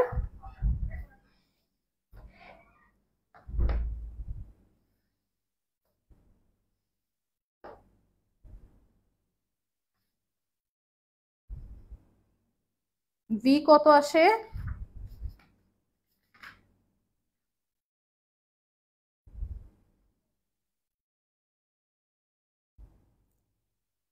কেউ কি পারবা ভি বের করতে? আচ্ছা দেখো, ভি তাহলে আমি কিভাবে বের করবো? আমি ফর্মুলা জানি, M equal M naught divided by √1 minus B square by C square. 3 M naught আছে, তাহলে এম নট কাটাকাটি যাবে, তার মানে এখানে কি আসতেছে? √1 minus B square by C square হচ্ছে 1 minus B square by C square পাচ্ছি হচ্ছে 1/9, তাহলে B square by C square পাবো হচ্ছে 8/9। বি ইকুয়াল হচ্ছে 2√2c/3। বি ইকুয়াল পাচ্ছি কত? 2√2c/3, যেটা হচ্ছে অ্যান্সার বি। সো শুধু যে তোমার এম আর এম নটের সম্পর্কই জানতে চাবে এরকম না, তোমাকে অনেক সময় বলতে পারে যে এখান থেকে বিটা বের করতে, বেগটা কত হবে।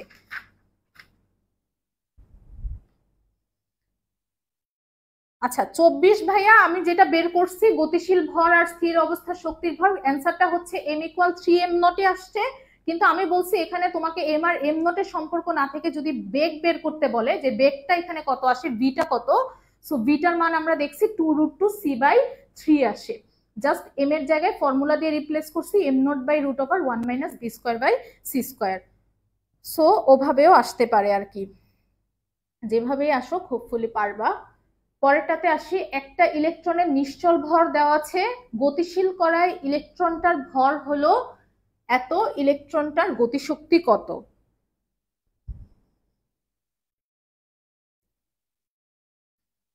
আচ্ছা তাহলে ইলেকট্রনের গতিশক্তি আমরা কিভাবে বের করব? আমরা জানি হচ্ছে M minus M naught C square, এটা হচ্ছে ইলেকট্রনের গতিশক্তি, যেখানে এমটা হচ্ছে গতিশীল ভর, এম নটটা হচ্ছে নিশ্চল ভর। তাহলে গতিশীল ভর তোমাকে কত দেওয়া আছে? 2.09 ইন্টু 10⁻⁻30। এম নট কত? নিশ্চল ভর দেওয়া আছে 9.1 ইন্টু 10⁻31। আর সি স্কোয়ার কত? 3 ইন্টু 10⁸ তার হোল স্কোয়ার। সো ক্যালকুলেশন করো, করে দেখো ইলেকট্রনের গতিশক্তি কত আসে।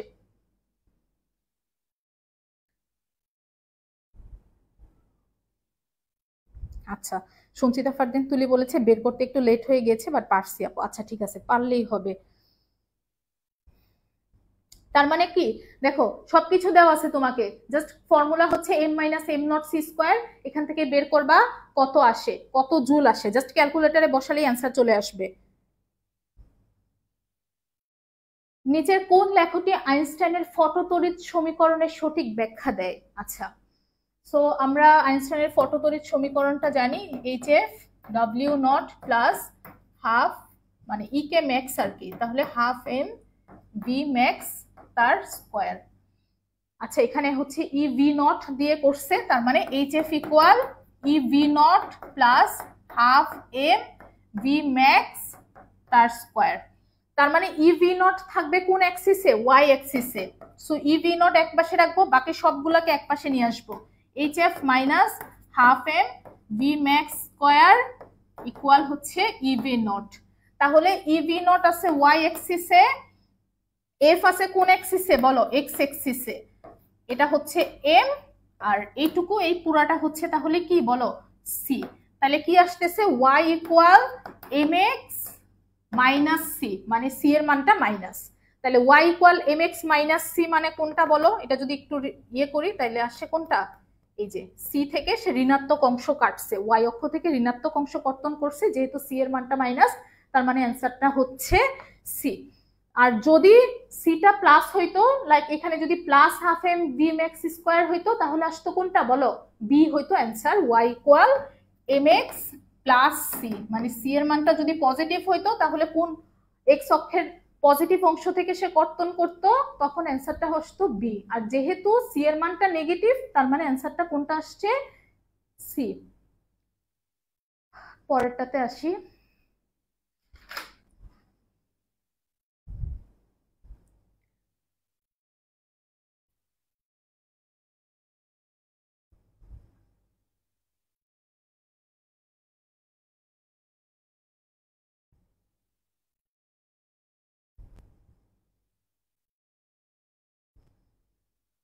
আচ্ছা, সো 27 নম্বরে আসি। একজন মহাশূন্যচারী 25 বছর বয়সে 1.8 ইন্টু 10⁸ এমএস ইনভার্স 1 বেগে গতিশীল একটা মহাকাশ যানে চড়ে মহাকাশ ভ্রমণে গেলেন। তিনি 30 বছর মহাকাশে কাটিয়ে এলেন, বর্তমানে তার বয়স কত? আচ্ছা, সো সবাই হচ্ছে 27 নম্বর কোশ্চেনের অ্যান্সার দিয়ে দাও তো।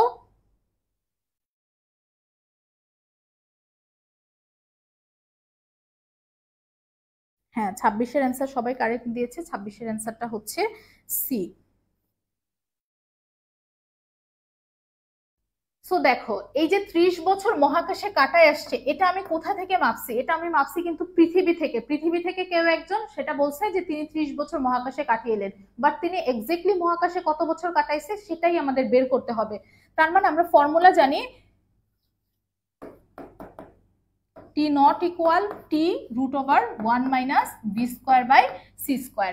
টি নটটা কি? টি নটটা হচ্ছে মহাকাশ যানে কত সময়টুকু কাটাইছে, আর টি হচ্ছে মানে টি নটটা হচ্ছে মহাকাশের সময়, আর টিটা হচ্ছে পৃথিবীর সময়। তাহলে এইখানে যে 30 বছর, এটা কিন্তু পৃথিবীর সময় অনুযায়ী সে 30 বছর কাটাইছে। তাহলে মহাকাশ যানে সে কতটুকু সময় কাটাইছে সেটা আমরা বের করব কি? টি নট দিয়ে। তার মানে 1 minus V square by C square.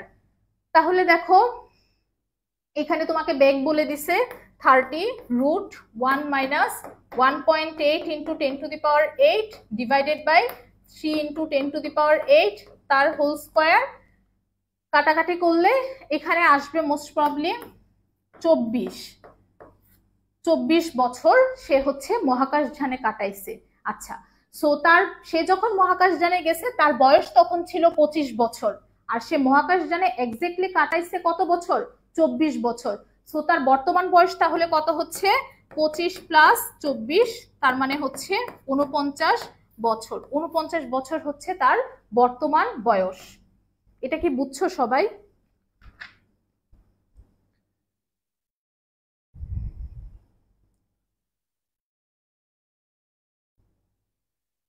27-এর answer হচ্ছে সি।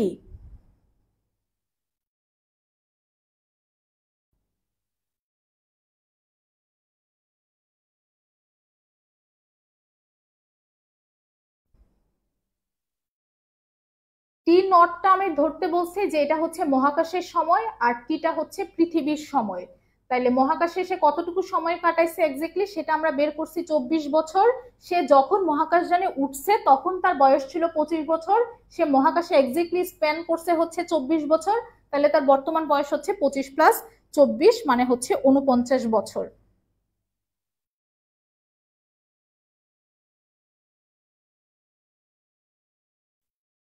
আচ্ছা, সানোয়ার জয় বলছে জি আপু, তার মানে হচ্ছে ও বুঝছে।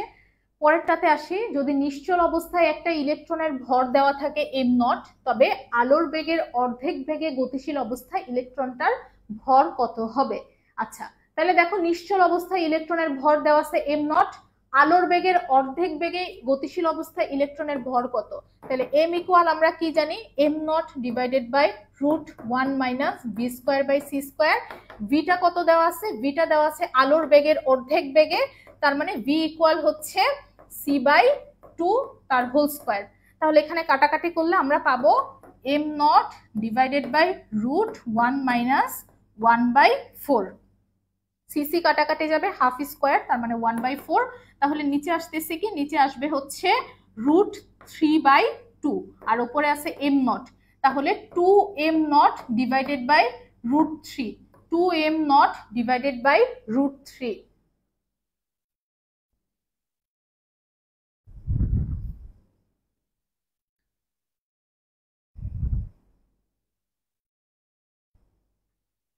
তাহলে 28-এর অ্যান্সার আমরা কত পাচ্ছি? 2m naught divided by √3।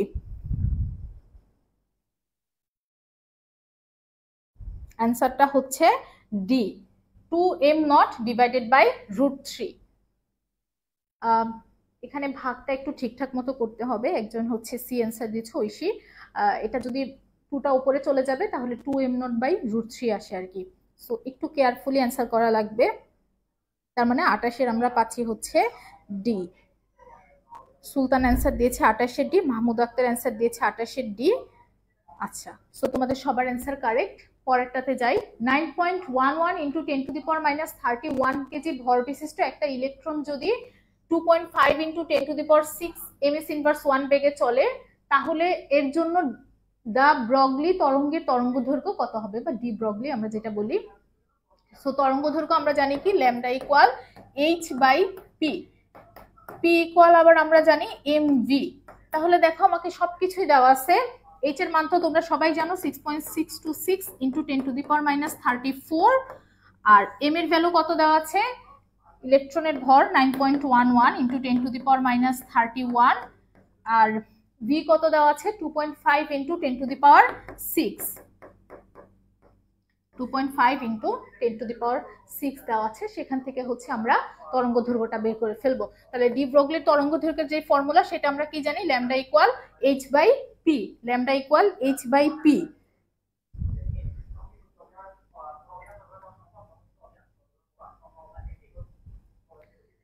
আচ্ছা, তুলে লিখেছে এই টাইপের এমসিকিউ করতে একটু বেশি টাইম লেগে যায় আপু ক্যালকুলেশনে। হ্যাঁ, সো এই টাইপের এমসিকিউ করতে একটু বেশি টাইমে লাগবে। তোমার কিন্তু সবগুলা যে ম্যাথ থাকবে এরকম না, তোমার কিন্তু ম্যাথ প্লাস থিওরি কম্বিনেশনে থাকবে। যেমন হচ্ছে অনেক সময় তোমার একক মাত্রা থাকে, ওই একক মাত্রাগুলো করতে কিন্তু তোমার খুব বেশি টাইম লাগবে না। সো ওই টাইমটাই তুমি এই টাইপের ক্যালকুলেশন গুলাতে দিবা।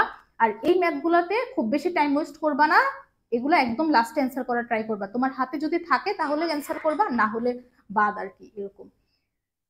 তাহলে আসি 500 ইলেকট্রন ভোল্ট শক্তি সম্পন্ন একটা ইলেকট্রনের ডি ব্রগলির তরঙ্গ দৈর্ঘ্য কত? তাহলে এখানে কি দেওয়া আছে, আগেরটাতে আমাদের কি দেওয়া ছিল, ভর দেওয়া ছিল আর বেগ দেওয়া ছিল, আর এখানে হচ্ছে শক্তি দেওয়া আছে। সো আমরা হচ্ছে গতিশক্তির একটা ফর্মুলা জানি, সেটা হচ্ছে E K equal P square by 2m। তাহলে ভরবেগের সাথে গতিশক্তির সম্পর্কটা হচ্ছে E K equal P square by 2m। P equal আমি কত পাচ্ছি, √2m ইকে। তার মানে এখানে দেখো, তাহলে আমার ডি ব্রগলি তরঙ্গ দৈর্ঘ্য ল্যামডা ইকুয়াল কি আসতেছে, h/p, h divided by p হচ্ছে √2m ইকে।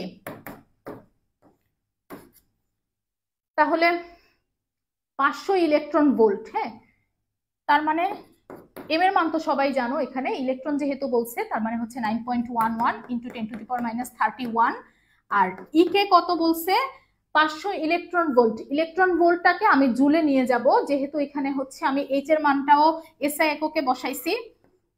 6.626 ইন্টু 10⁻⁻34। তাহলে এটাকে যদি জুলে নিয়ে যাইতে চাই কি করতে হবে? ইলেকট্রন ভোল্টকে জুলে নিতে 1.6 ইন্টু 10⁻⁻19 গুণ করতে হবে। তার মানে 500 ইন্টু 1.6 ইন্টু 10⁻⁻19 গুণ করতে হবে। তাহলে এখান থেকে আমি কত পাবো? অ্যান্সার বলো। আর যেটা পাবো তুমি তো এখান থেকে অবশ্যই মিটার পাবা, সেটা কিন্তু মিটারে রাখলে হবে না, সেটাকে নিতে হবে হচ্ছে অ্যাংস্ট্রমে।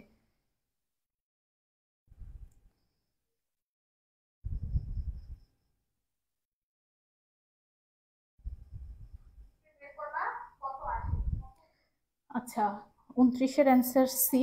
তাহলে 30-এর অ্যান্সার কত আসতেছে?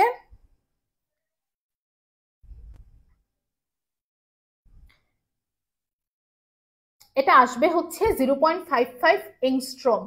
0.55 এংস্ট্রম।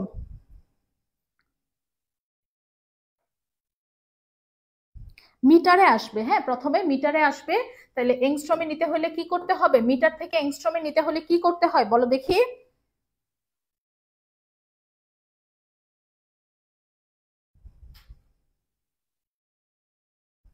উনত্রিশের সি। আচ্ছা 28-এর ডি অ্যান্সার দিয়েছে মুস্তাকিম রহমান। আচ্ছা ঠিক আছে।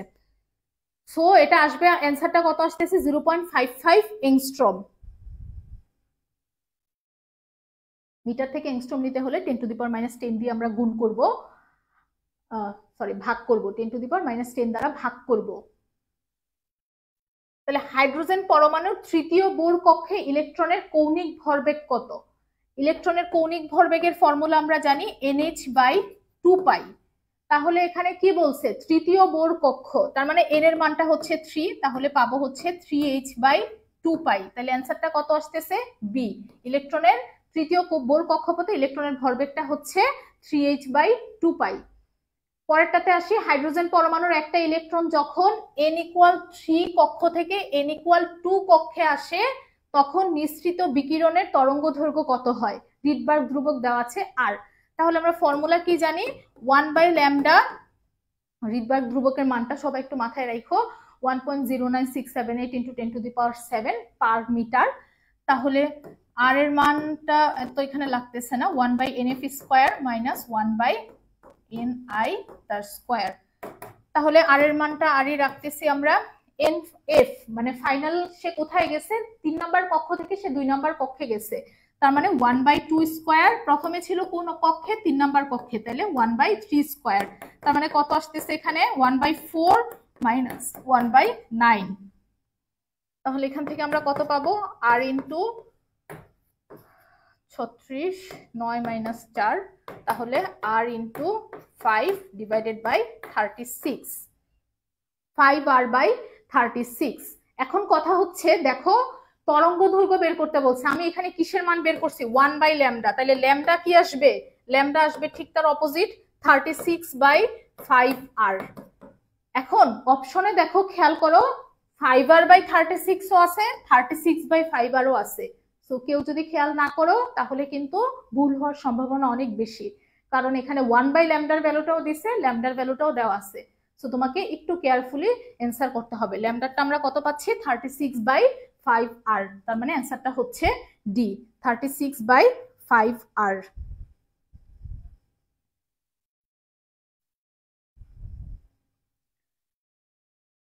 আচ্ছা 31-এর বি, হ্যাঁ 32-এর ডি।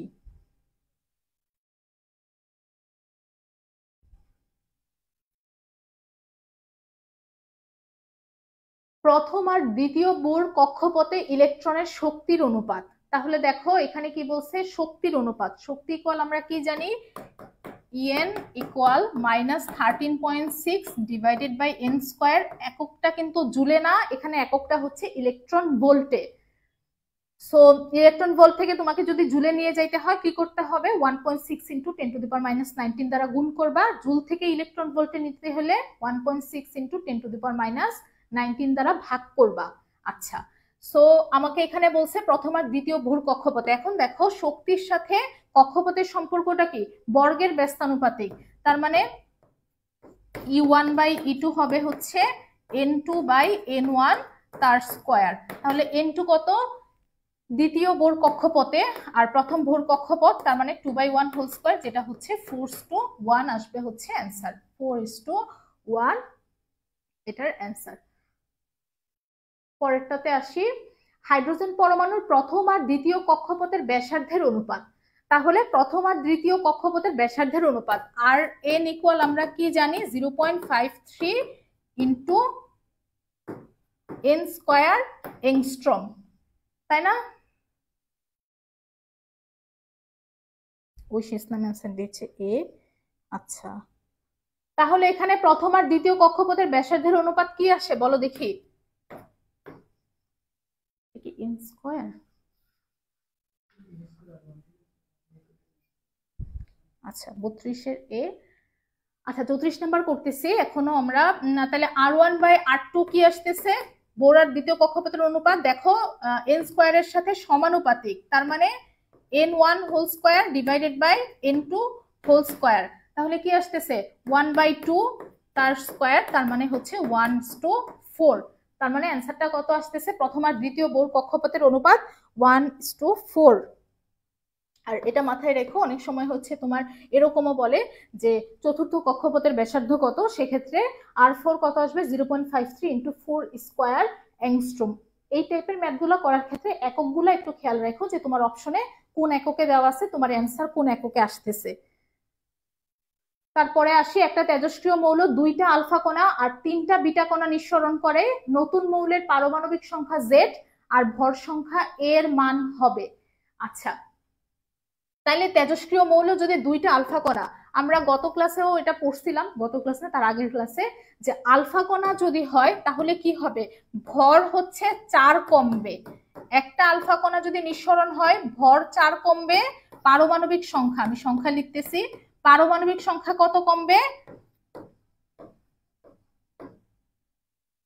2 কমবে। আচ্ছা তাহলে খেয়াল করো, এখানে বলছে আর বিটা কণা নিঃসরণ হলে কি হবে, বিটা কণা নিঃসরণ হলে তোমার ভর অপরিবর্তিত থাকবে, ভর চেঞ্জ হবে না। হ্যাঁ, ভর চেঞ্জ হবে না, কিন্তু সংখ্যাটা 1 বাড়বে, পারমাণবিক সংখ্যা 1 বাড়বে। তাহলে একটু খেয়াল করো, 2টা আলফা কণা নিঃসরণ হয়েছে, তার মানে এখানে পারমাণবিক সংখ্যা হচ্ছে Z আর ভর সংখ্যা হচ্ছে A। তাহলে ভর কতটুকু কমবে, 2টা আলফা কণা যদি নিঃসরণ হয়, একটার জন্য 4 কমবে, 2টার জন্য কত কমবে, 8 কমবে, কিন্তু A-8 হবে। আচ্ছা, আর যেহেতু বিটা কণার জন্য ভর কোনো কিছু চেঞ্জ হচ্ছে না, তার মানে এটা কি শুধু আলফা কণার জন্য চেঞ্জ হবে, A-8। ভর সংখ্যাটা আমরা পেয়ে গেছি। এখন আসি পারমাণবিক সংখ্যার ক্ষেত্রে।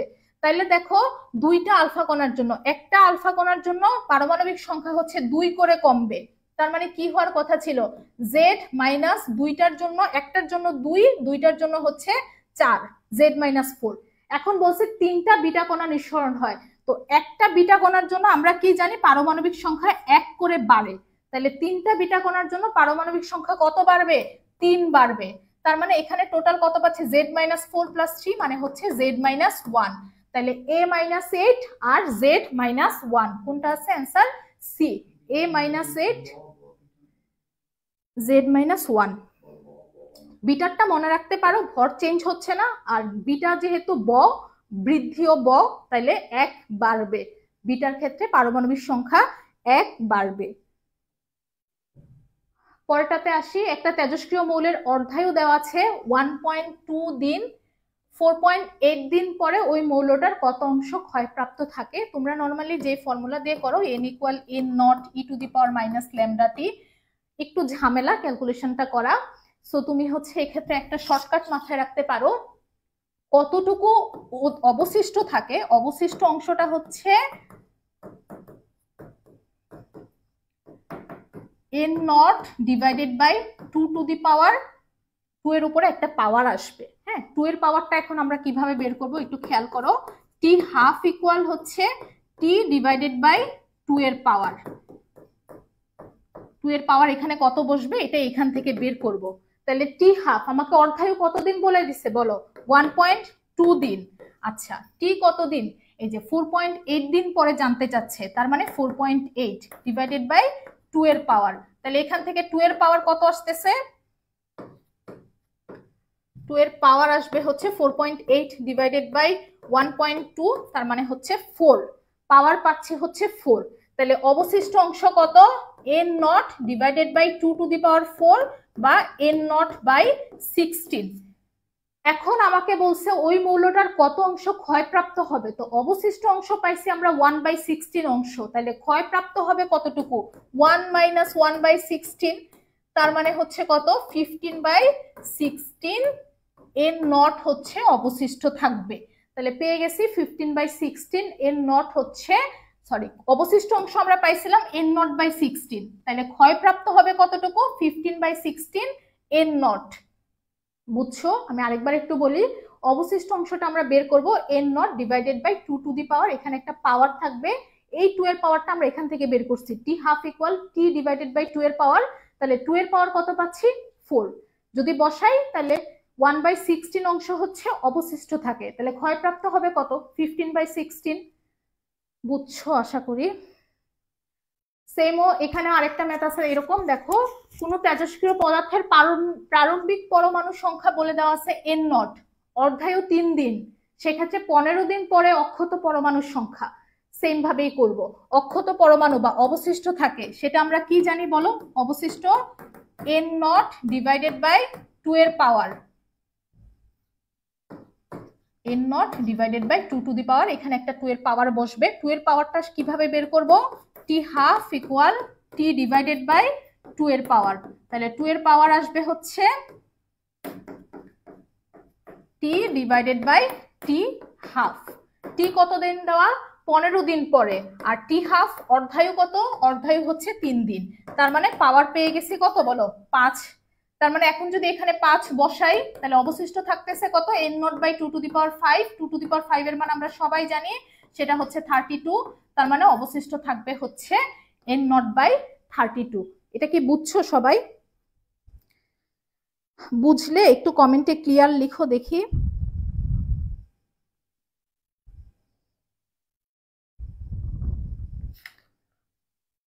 জান্নাত ইসলাম কমেন্ট করেছে 36 এর সি, শাহনাজ পারভিন কমেন্ট করেছে 36 এর সি। আচ্ছা, সো 37 এর আমরা কত পাচ্ছি বলো? 37 এর পাচ্ছি হচ্ছে এ। পরেরটাতে আসি, তেজস্ক্রিয় পদার্থ এক্স এর অর্ধ জীবন আর তেজস্ক্রিয় পদার্থ ওয়াই এর গড় জীবন সমান। শুরুতে উভয় তেজস্ক্রিয় পদার্থে পরমাণুর সংখ্যা সমান ছিল, এক্স এর ক্ষয় ধ্রুবক দেওয়া আছে, সেক্ষেত্রে এক্স এর অর্ধ জীবন বের করতে বলা হচ্ছে।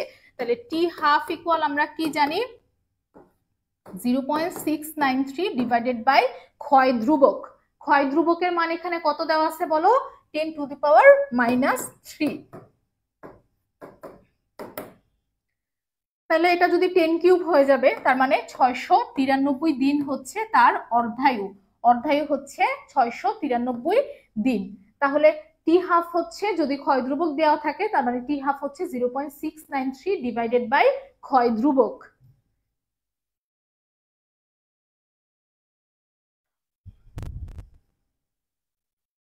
আচ্ছা, তুলি লিখছে ক্লিয়ার, শাহনাজ পারভিন লিখেছে ক্লিয়ার। আচ্ছা, সবাই বুঝছে। তাহলে দেখো, আর যদি তোমার হচ্ছে গড়ায়ু দেওয়া থাকে, তাহলে গড়ায়ু ইকুয়াল কি বলো? গড়ায়ু ইকুয়াল হচ্ছে টি হাফ ডিভাইডেড বাই 0.693। সো অর্ধায়ু মানে ক্ষয় ধ্রুবক দেওয়া থাকলে টি হাফ এইভাবে বের করবা, আর যদি গড়ায়ু দেওয়া থাকে তাহলে গড়ায়ু ইকুয়াল হচ্ছে অর্ধায়ু ডিভাইডেড বাই 0.693, যেটাই দেওয়া থাকুক সেই ফর্মুলা ইউজ করবা। আচ্ছা, 1 AMU ভরের সমতুল্য শক্তি কত ইলেকট্রন ভোল্ট বলো দেখি? 1 AMU ভরের ইলেকট্রন শক্তি 38 এর ডি অ্যান্সার দিয়েছে সবাই। আচ্ছা, ঠিক আছে, তাহলে এটা সমতুল্য শক্তি কত ইলেকট্রন ভোল্ট বলো? আমরা হচ্ছে ফর্মুলা জানি, সেটা হচ্ছে mc স্কয়ার। m এর ভ্যালু কত? 1 mu মানে হচ্ছে 1.66 into 10 to the power -27 KG. c এর ভ্যালু হচ্ছে 3 ইনটু 10 টু দি পাওয়ার 8। এটাকে স্কয়ার করব, যেটা আসবে সেটা কিসে আসবে বলো? জুলে আসবে। কিন্তু এখন জুল থেকে যদি আমার ইলেকট্রন ভোল্টে নিতে হয় তাহলে কি করতে হবে? যেটা আসবে সেটাকে কি দ্বারা ভাগ করব? 1.6 ইনটু 10 টু দি পাওয়ার -19 দ্বারা ভাগ করব।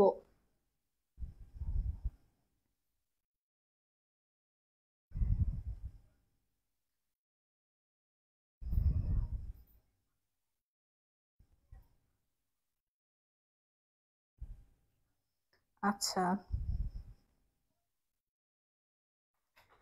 তাহলে এখানে হচ্ছে মোস্ট প্রবলি পাবা হচ্ছে 1.494 ইন্টু 10⁻⁻10 ইলেকট্রন ভোল্ট। 39 এর ডি হবে হচ্ছে অ্যান্সার ভাইয়া।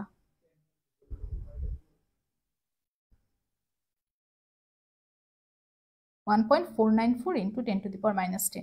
তোমাকে কিন্তু বলছে যে কত ইলেকট্রন ভোল্ট। হ্যাঁ, তাহলে তোমার কি, তুমি যেটা পাবা সেটা হচ্ছে জুলে পাবা, সেটাকে যদি তোমার ইলেকট্রন ভোল্টে নিতে হয় 1.6 ইন্টু 10⁻⁻19 দ্বারা ভাগ করতে হবে। নুমান অ্যান্সার দিয়েছে ডি।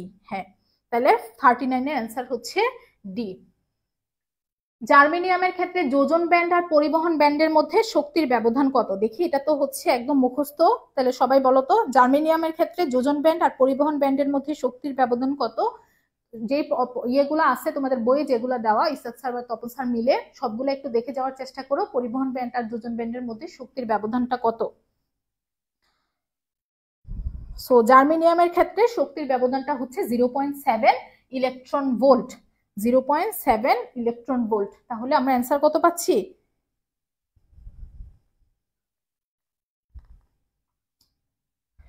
পরেরটাতে যাই। একটা ট্রানজিস্টরে আলফা দেওয়া আছে, সেক্ষেত্রে বিটার মান কত হবে? আলফা দেওয়া আছে, বিটার মান কত হবে বলো? বিটা কিভাবে বের করব? Alpha divided by 1 minus alpha.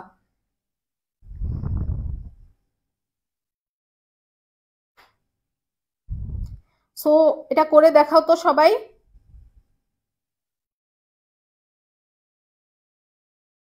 তার মানে আলফার মান তো আমাকে দেওয়াই আছে, সেটা হচ্ছে 0.85। তাহলে 1 মাইনাস 0.85 মানে কত? 0.15। কাটাকাটি করলে কত আসবে?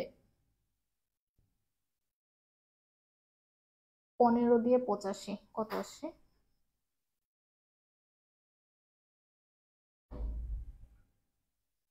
5.67 আসবে হচ্ছে অ্যান্সার। 5.67। তাহলে অ্যান্সারটা কত? অ্যান্সারটা হচ্ছে এ। তাহলে যদি তোমাকে আলফা দেওয়া থাকে, বিটা বের করতে বলে, তাহলে beta equal alpha by 1 minus alpha. বিটাটা হচ্ছে প্রবাহ লাভ, আর আলফাটা হচ্ছে প্রবাহ বিবর্ধন গুণাঙ্ক বা গুণক, যেটাই বলি আর কি।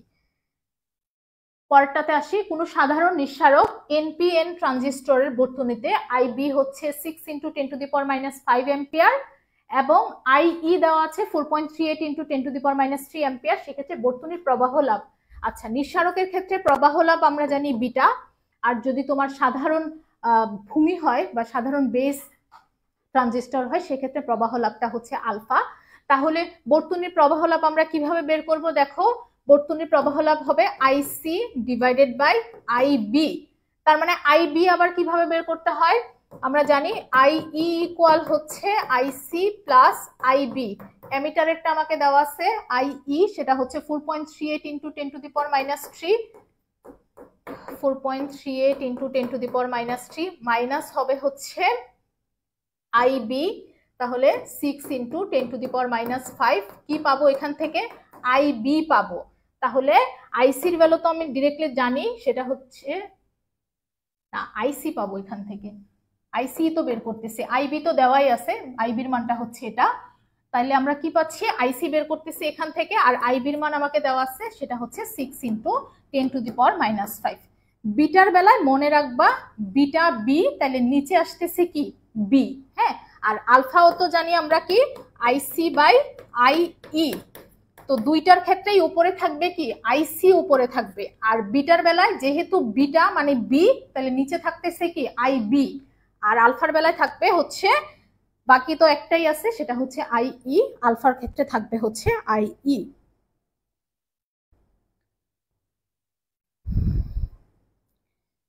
আচ্ছা,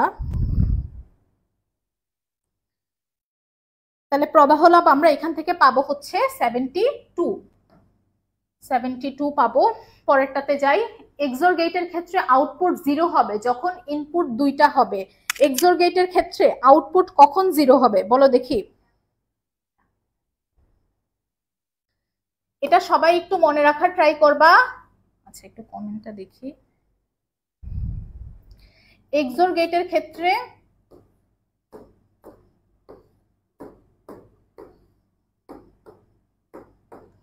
যদি শুধুমাত্র এ আর বি দুইটাই সেম হয়, যদি শুধুমাত্র এ, নাদিম আহমেদ আকন্দ দিয়েছে সি, আচ্ছা সব অ্যান্সার দিয়েছে 12। যদি দুইটা সেম হয়, এ আর বি দুইটাই যদি সেম হয়, দুইটাই 0 অথবা দুইটাই 1, সেক্ষেত্রে আমরা এক্সোর গেটে আউটপুটটা পাবো হচ্ছে 0। যদি দুইটাই সেম হয় 0 0 অথবা 1 1, সেক্ষেত্রে আউটপুটটা পাবো হচ্ছে 0, আর বাকি দুইটার ক্ষেত্রে তো 1 1। তার মানে যদি দুইটা সেম হয় তাইলে কি পাবো, আউটপুট পাবো হচ্ছে 0। এটা সবাই মাথায় রাখবা। তাইলে আউটপুট কখন 0 হবে বলো, 1 1 এর ক্ষেত্রেও 0 হবে, 0 0 এর ক্ষেত্রেও 0 হবে। তার মানে অ্যান্সারটা হচ্ছে এ আর বি উভয়ই।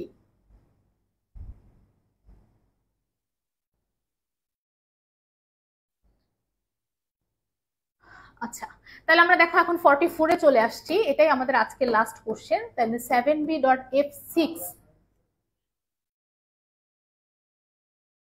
ও আচ্ছা আরো দুইটা আছে, সরি। তার মানে দেখো এখান থেকে আমার হচ্ছে এটা কিসে আছে, হেক্সাডেসিমালে আছে, আমাকে হচ্ছে বাইনারিতে কনভার্ট করতে হবে। তো হেক্সাডেসিমাল থেকে আমি বাইনারিতে কনভার্ট করতে হলে আমি জাস্ট প্রত্যেকটা 4 বিট 4 বিট করে নিব। তাহলে দেখো 6 এর ক্ষেত্রে, আচ্ছা আমি আগে গুনে নেই এখানে কি 4 বিট আছে নাকি।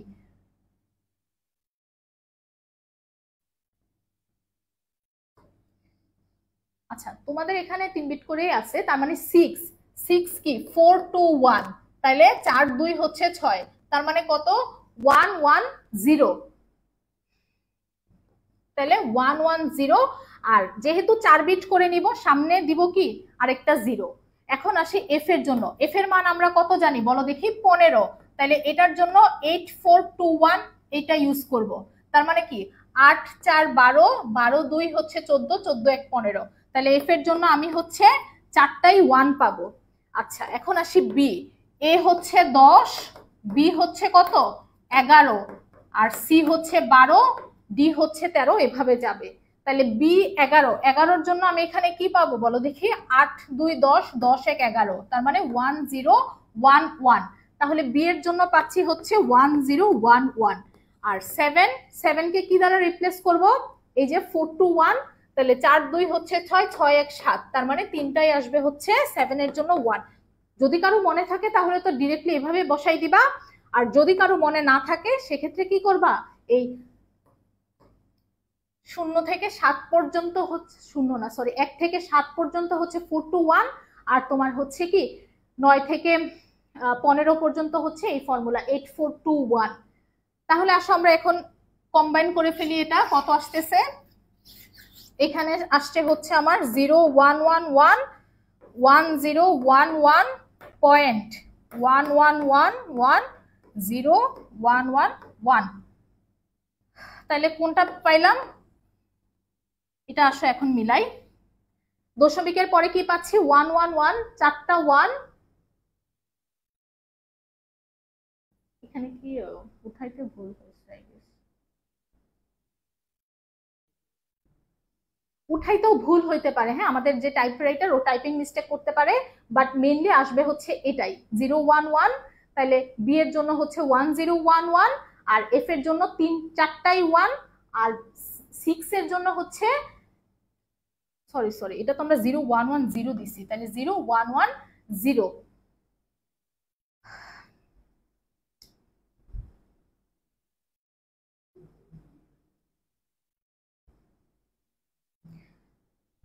একটু হয়তো ভুল হয়েছে আর কি উঠানোতে, বাট হোপফুলি তোমরা বুঝছো এটা কিভাবে করতে হবে। তোমার হচ্ছে প্রত্যেকটাকে 4 বিটের একটা বাইনারিতে কনভার্ট করতে হবে, তারপরে হচ্ছে অ্যান্সার দাগাবো আমরা। আর কেউ যদি সাইন্টিফিক ক্যালকুলেটর ইউজ করতে পারো সেটা তো আরো ভালো, ওখানে ডিরেক্টলি মোডে গেলেই তুমি যদি এটা হেক্সাডেসিমালে টাইপ করো সেখানে বাইনারিতে তোমাকে একটা ভ্যালু দেখাবে, ওইটা তো আরো ভালো অ্যান্সার করা।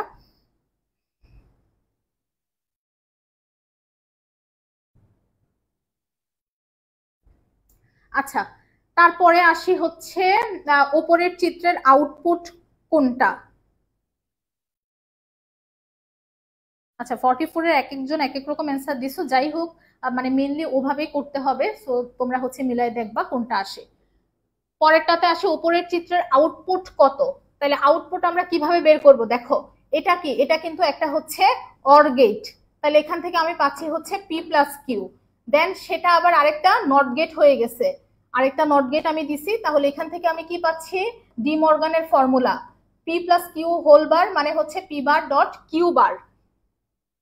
তাহলে কোনটা পাচ্ছি, অ্যান্সার হচ্ছে D, P bar dot Q bar.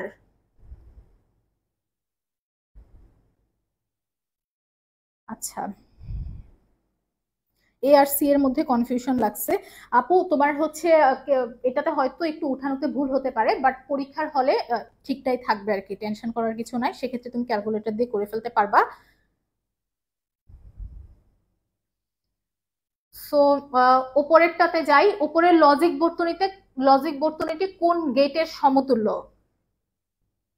আচ্ছা, তাইলে দেখো একটু খেয়াল করো, এটা তো আমরা দেখছিলাম হচ্ছে অর গেট, যদি এ আর বি থাকে এখানে, তার মানে এখানে কি পাবো, এ প্লাস বি। এখন আর এটা কি, এটা হচ্ছে একটা ন্যান্ড গেট, তাহলে ন্যান্ড গেটের দুইটা ইনপুটই কি বলো দেখি, এ প্লাস বি। তার মানে এটা কি আসতেছে, A plus B dot A plus B, তার হচ্ছে হোল বার। তাহলে কি আসবে, A plus B bar. A plus B bar মানে কোনটা, NOR gate. A plus B bar হচ্ছে নর গেট।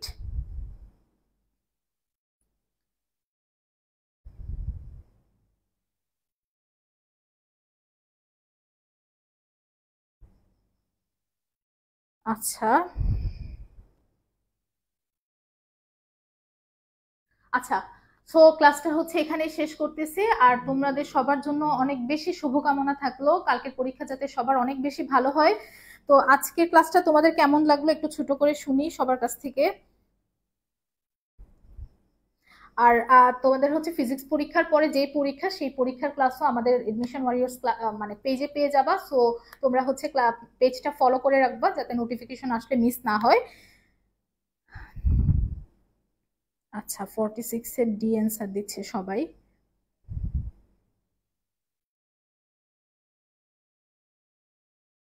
তোমরা হচ্ছে ফিজিক্স পরীক্ষা হচ্ছে মাথা ঠান্ডা করে রাখার, মাথা ঠান্ডা করে পরীক্ষা দেওয়ার মতো পরীক্ষা। সো একদম যাই আসবে তুমি একদম ঠান্ডা মাথায় অ্যান্সার করবা।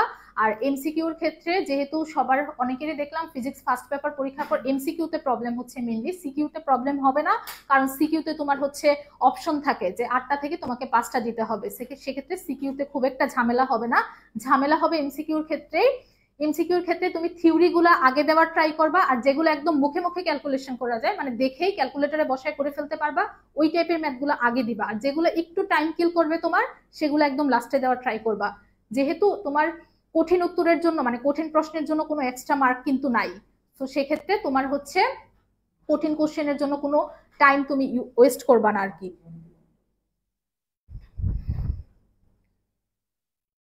আচ্ছা, মুশফিকা বলছে আপু সেরা, ঐশী ইসলাম বলছে thank you, welcome. Sanchita Fardin তুলে লিখেছে অনেক ভালো লাগছে আপু, থ্যাংক ইউ আপু, ক্লাস খুব সুন্দর হয়েছে রাহিব। আচ্ছা, মাহফুজ বলতেছে আপু শুধু মাইয়াগো কমেন্ট পড়ে, আমরা সব নোট করলেও বলেন। আচ্ছা হ্যাঁ ভাইয়া, তোমার কমেন্ট পড়ে দিলাম। আচ্ছা, অনেকেই তো কমেন্ট করছো, তোমরা এত কমেন্ট পড়লে আসলে ক্লাসের টাইমও একটু ওয়েস্ট হয়, সেজন্য আসলে খুব বেশি পড়া হয় না। তো যাই হোক, তোমাদের জন্য অনেক অনেক শুভকামনা থাকলো, সবাই ভালো মতো পরীক্ষা দাও, মাথা ঠান্ডা করে পরীক্ষা দাও। আর যাদের ফার্স্ট পেপার খারাপ হয়েছে চিন্তা করার কোনো কারণ নাই, সেকেন্ড পেপার দিয়ে ইনশাল্লাহ তুমি সেটা কভার করার ট্রাই করো, যেহেতু দুই পেপার মিলেই তোমার হচ্ছে জিপিএ 5টা কাউন্ট হবে, মানে এ প্লাসটা কাউন্ট হবে। সো আল্লাহ হাফেজ, সবাই ভালো থাকো।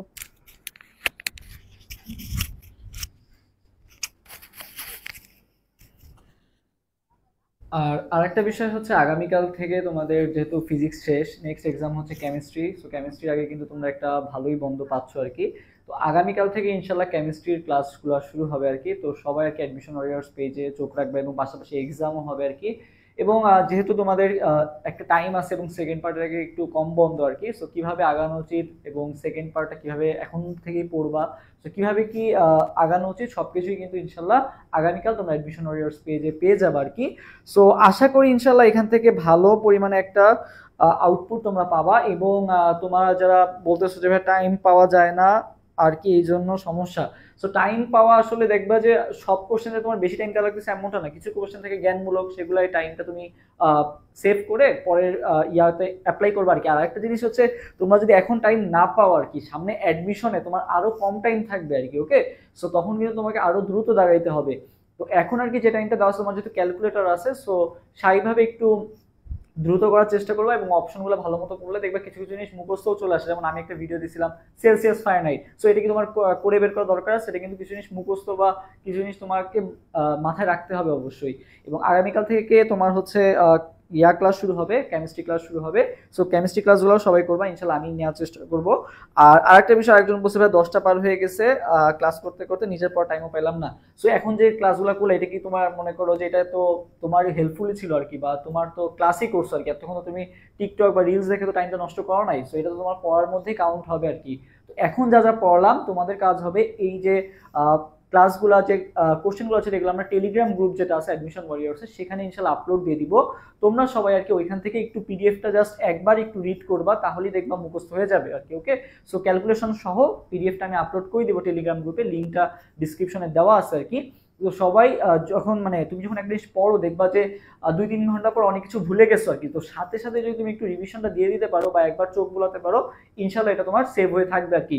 সো যে সকল কোশ্চেন সলভ করছো অনেক ভেবেচিন্তে, বাংলা লাগছে প্রায় দুপুর 1টা থেকে আর কি কোশ্চেন সিলেক্ট করতে করতে 6টা বেজে গেছে আর কি, কারণ কোন কোন কোশ্চেন দিবে বা কোন কোন কোশ্চেন রাখবে সেটা কিন্তু অনেক ভেবে চিন্তে দেওয়া লাগে আর কি। সো এই স্লাইডটা তুমি জাস্ট পড়ে যাও শেষ সময়, ইনশাল্লাহ অনেক বেনিফিটেড হবা, এইটুকু গ্যারান্টি আমি দিতে পারি। সো সবার জন্য শুভকামনা, ভালো মতো এক্সাম দাও, ফিজিক্স A+ পেতে হবে, কারণ বিভিন্ন ভার্সিটিতে সামনে তোমার ভার্সিটি এক্সাম দিবে, সো ফিজিক্সেও কিন্তু জিপিএ দেখা হয় আর কি। ঠিক আছে, ইঞ্জিনিয়ারিং এর ক্ষেত্রে তো লাগবে, ভার্সিটির ক্ষেত্রেও লাগে আর কি। ওকে, যেমন আমি ফার্মেসিতে পড়ি, তাও কিন্তু ফার্মেসির ক্ষেত্রেও ফিজিক্সের রিকোয়ারমেন্টস দেখে, ফিজিক্সে তোমার এ থাকা লাগবে বা এরকম সামথিং একটা রিকোয়ারমেন্টস দিয়ে দেয় আর কি। সো সব কিছুর ক্ষেত্রেই কিন্তু রিকোয়ারমেন্টস লাগে। সো ফিজিক্স পরীক্ষাটা ভালো মতো দাও, এবং কেমিস্ট্রিতে কিভাবে A+ পেতে হয় সেটা ইনশাল্লাহ আমি দায়িত্ব নিলাম, তোমাদের A+ পাওয়ার দায়িত্ব ইনশাল্লাহ আমি নিলাম। সো আমার সাথে থাকো, আগামী 1 সপ্তাহ ইনশাল্লাহ কেমিস্ট্রিতে A+ চলে আসবে। সো দেখা হবে ইনশাল্লাহ আগামীকাল ক্লাসে। সবাই ভালো থাকো, আল্লাহ হাফেজ, আসসালামু আলাইকুম।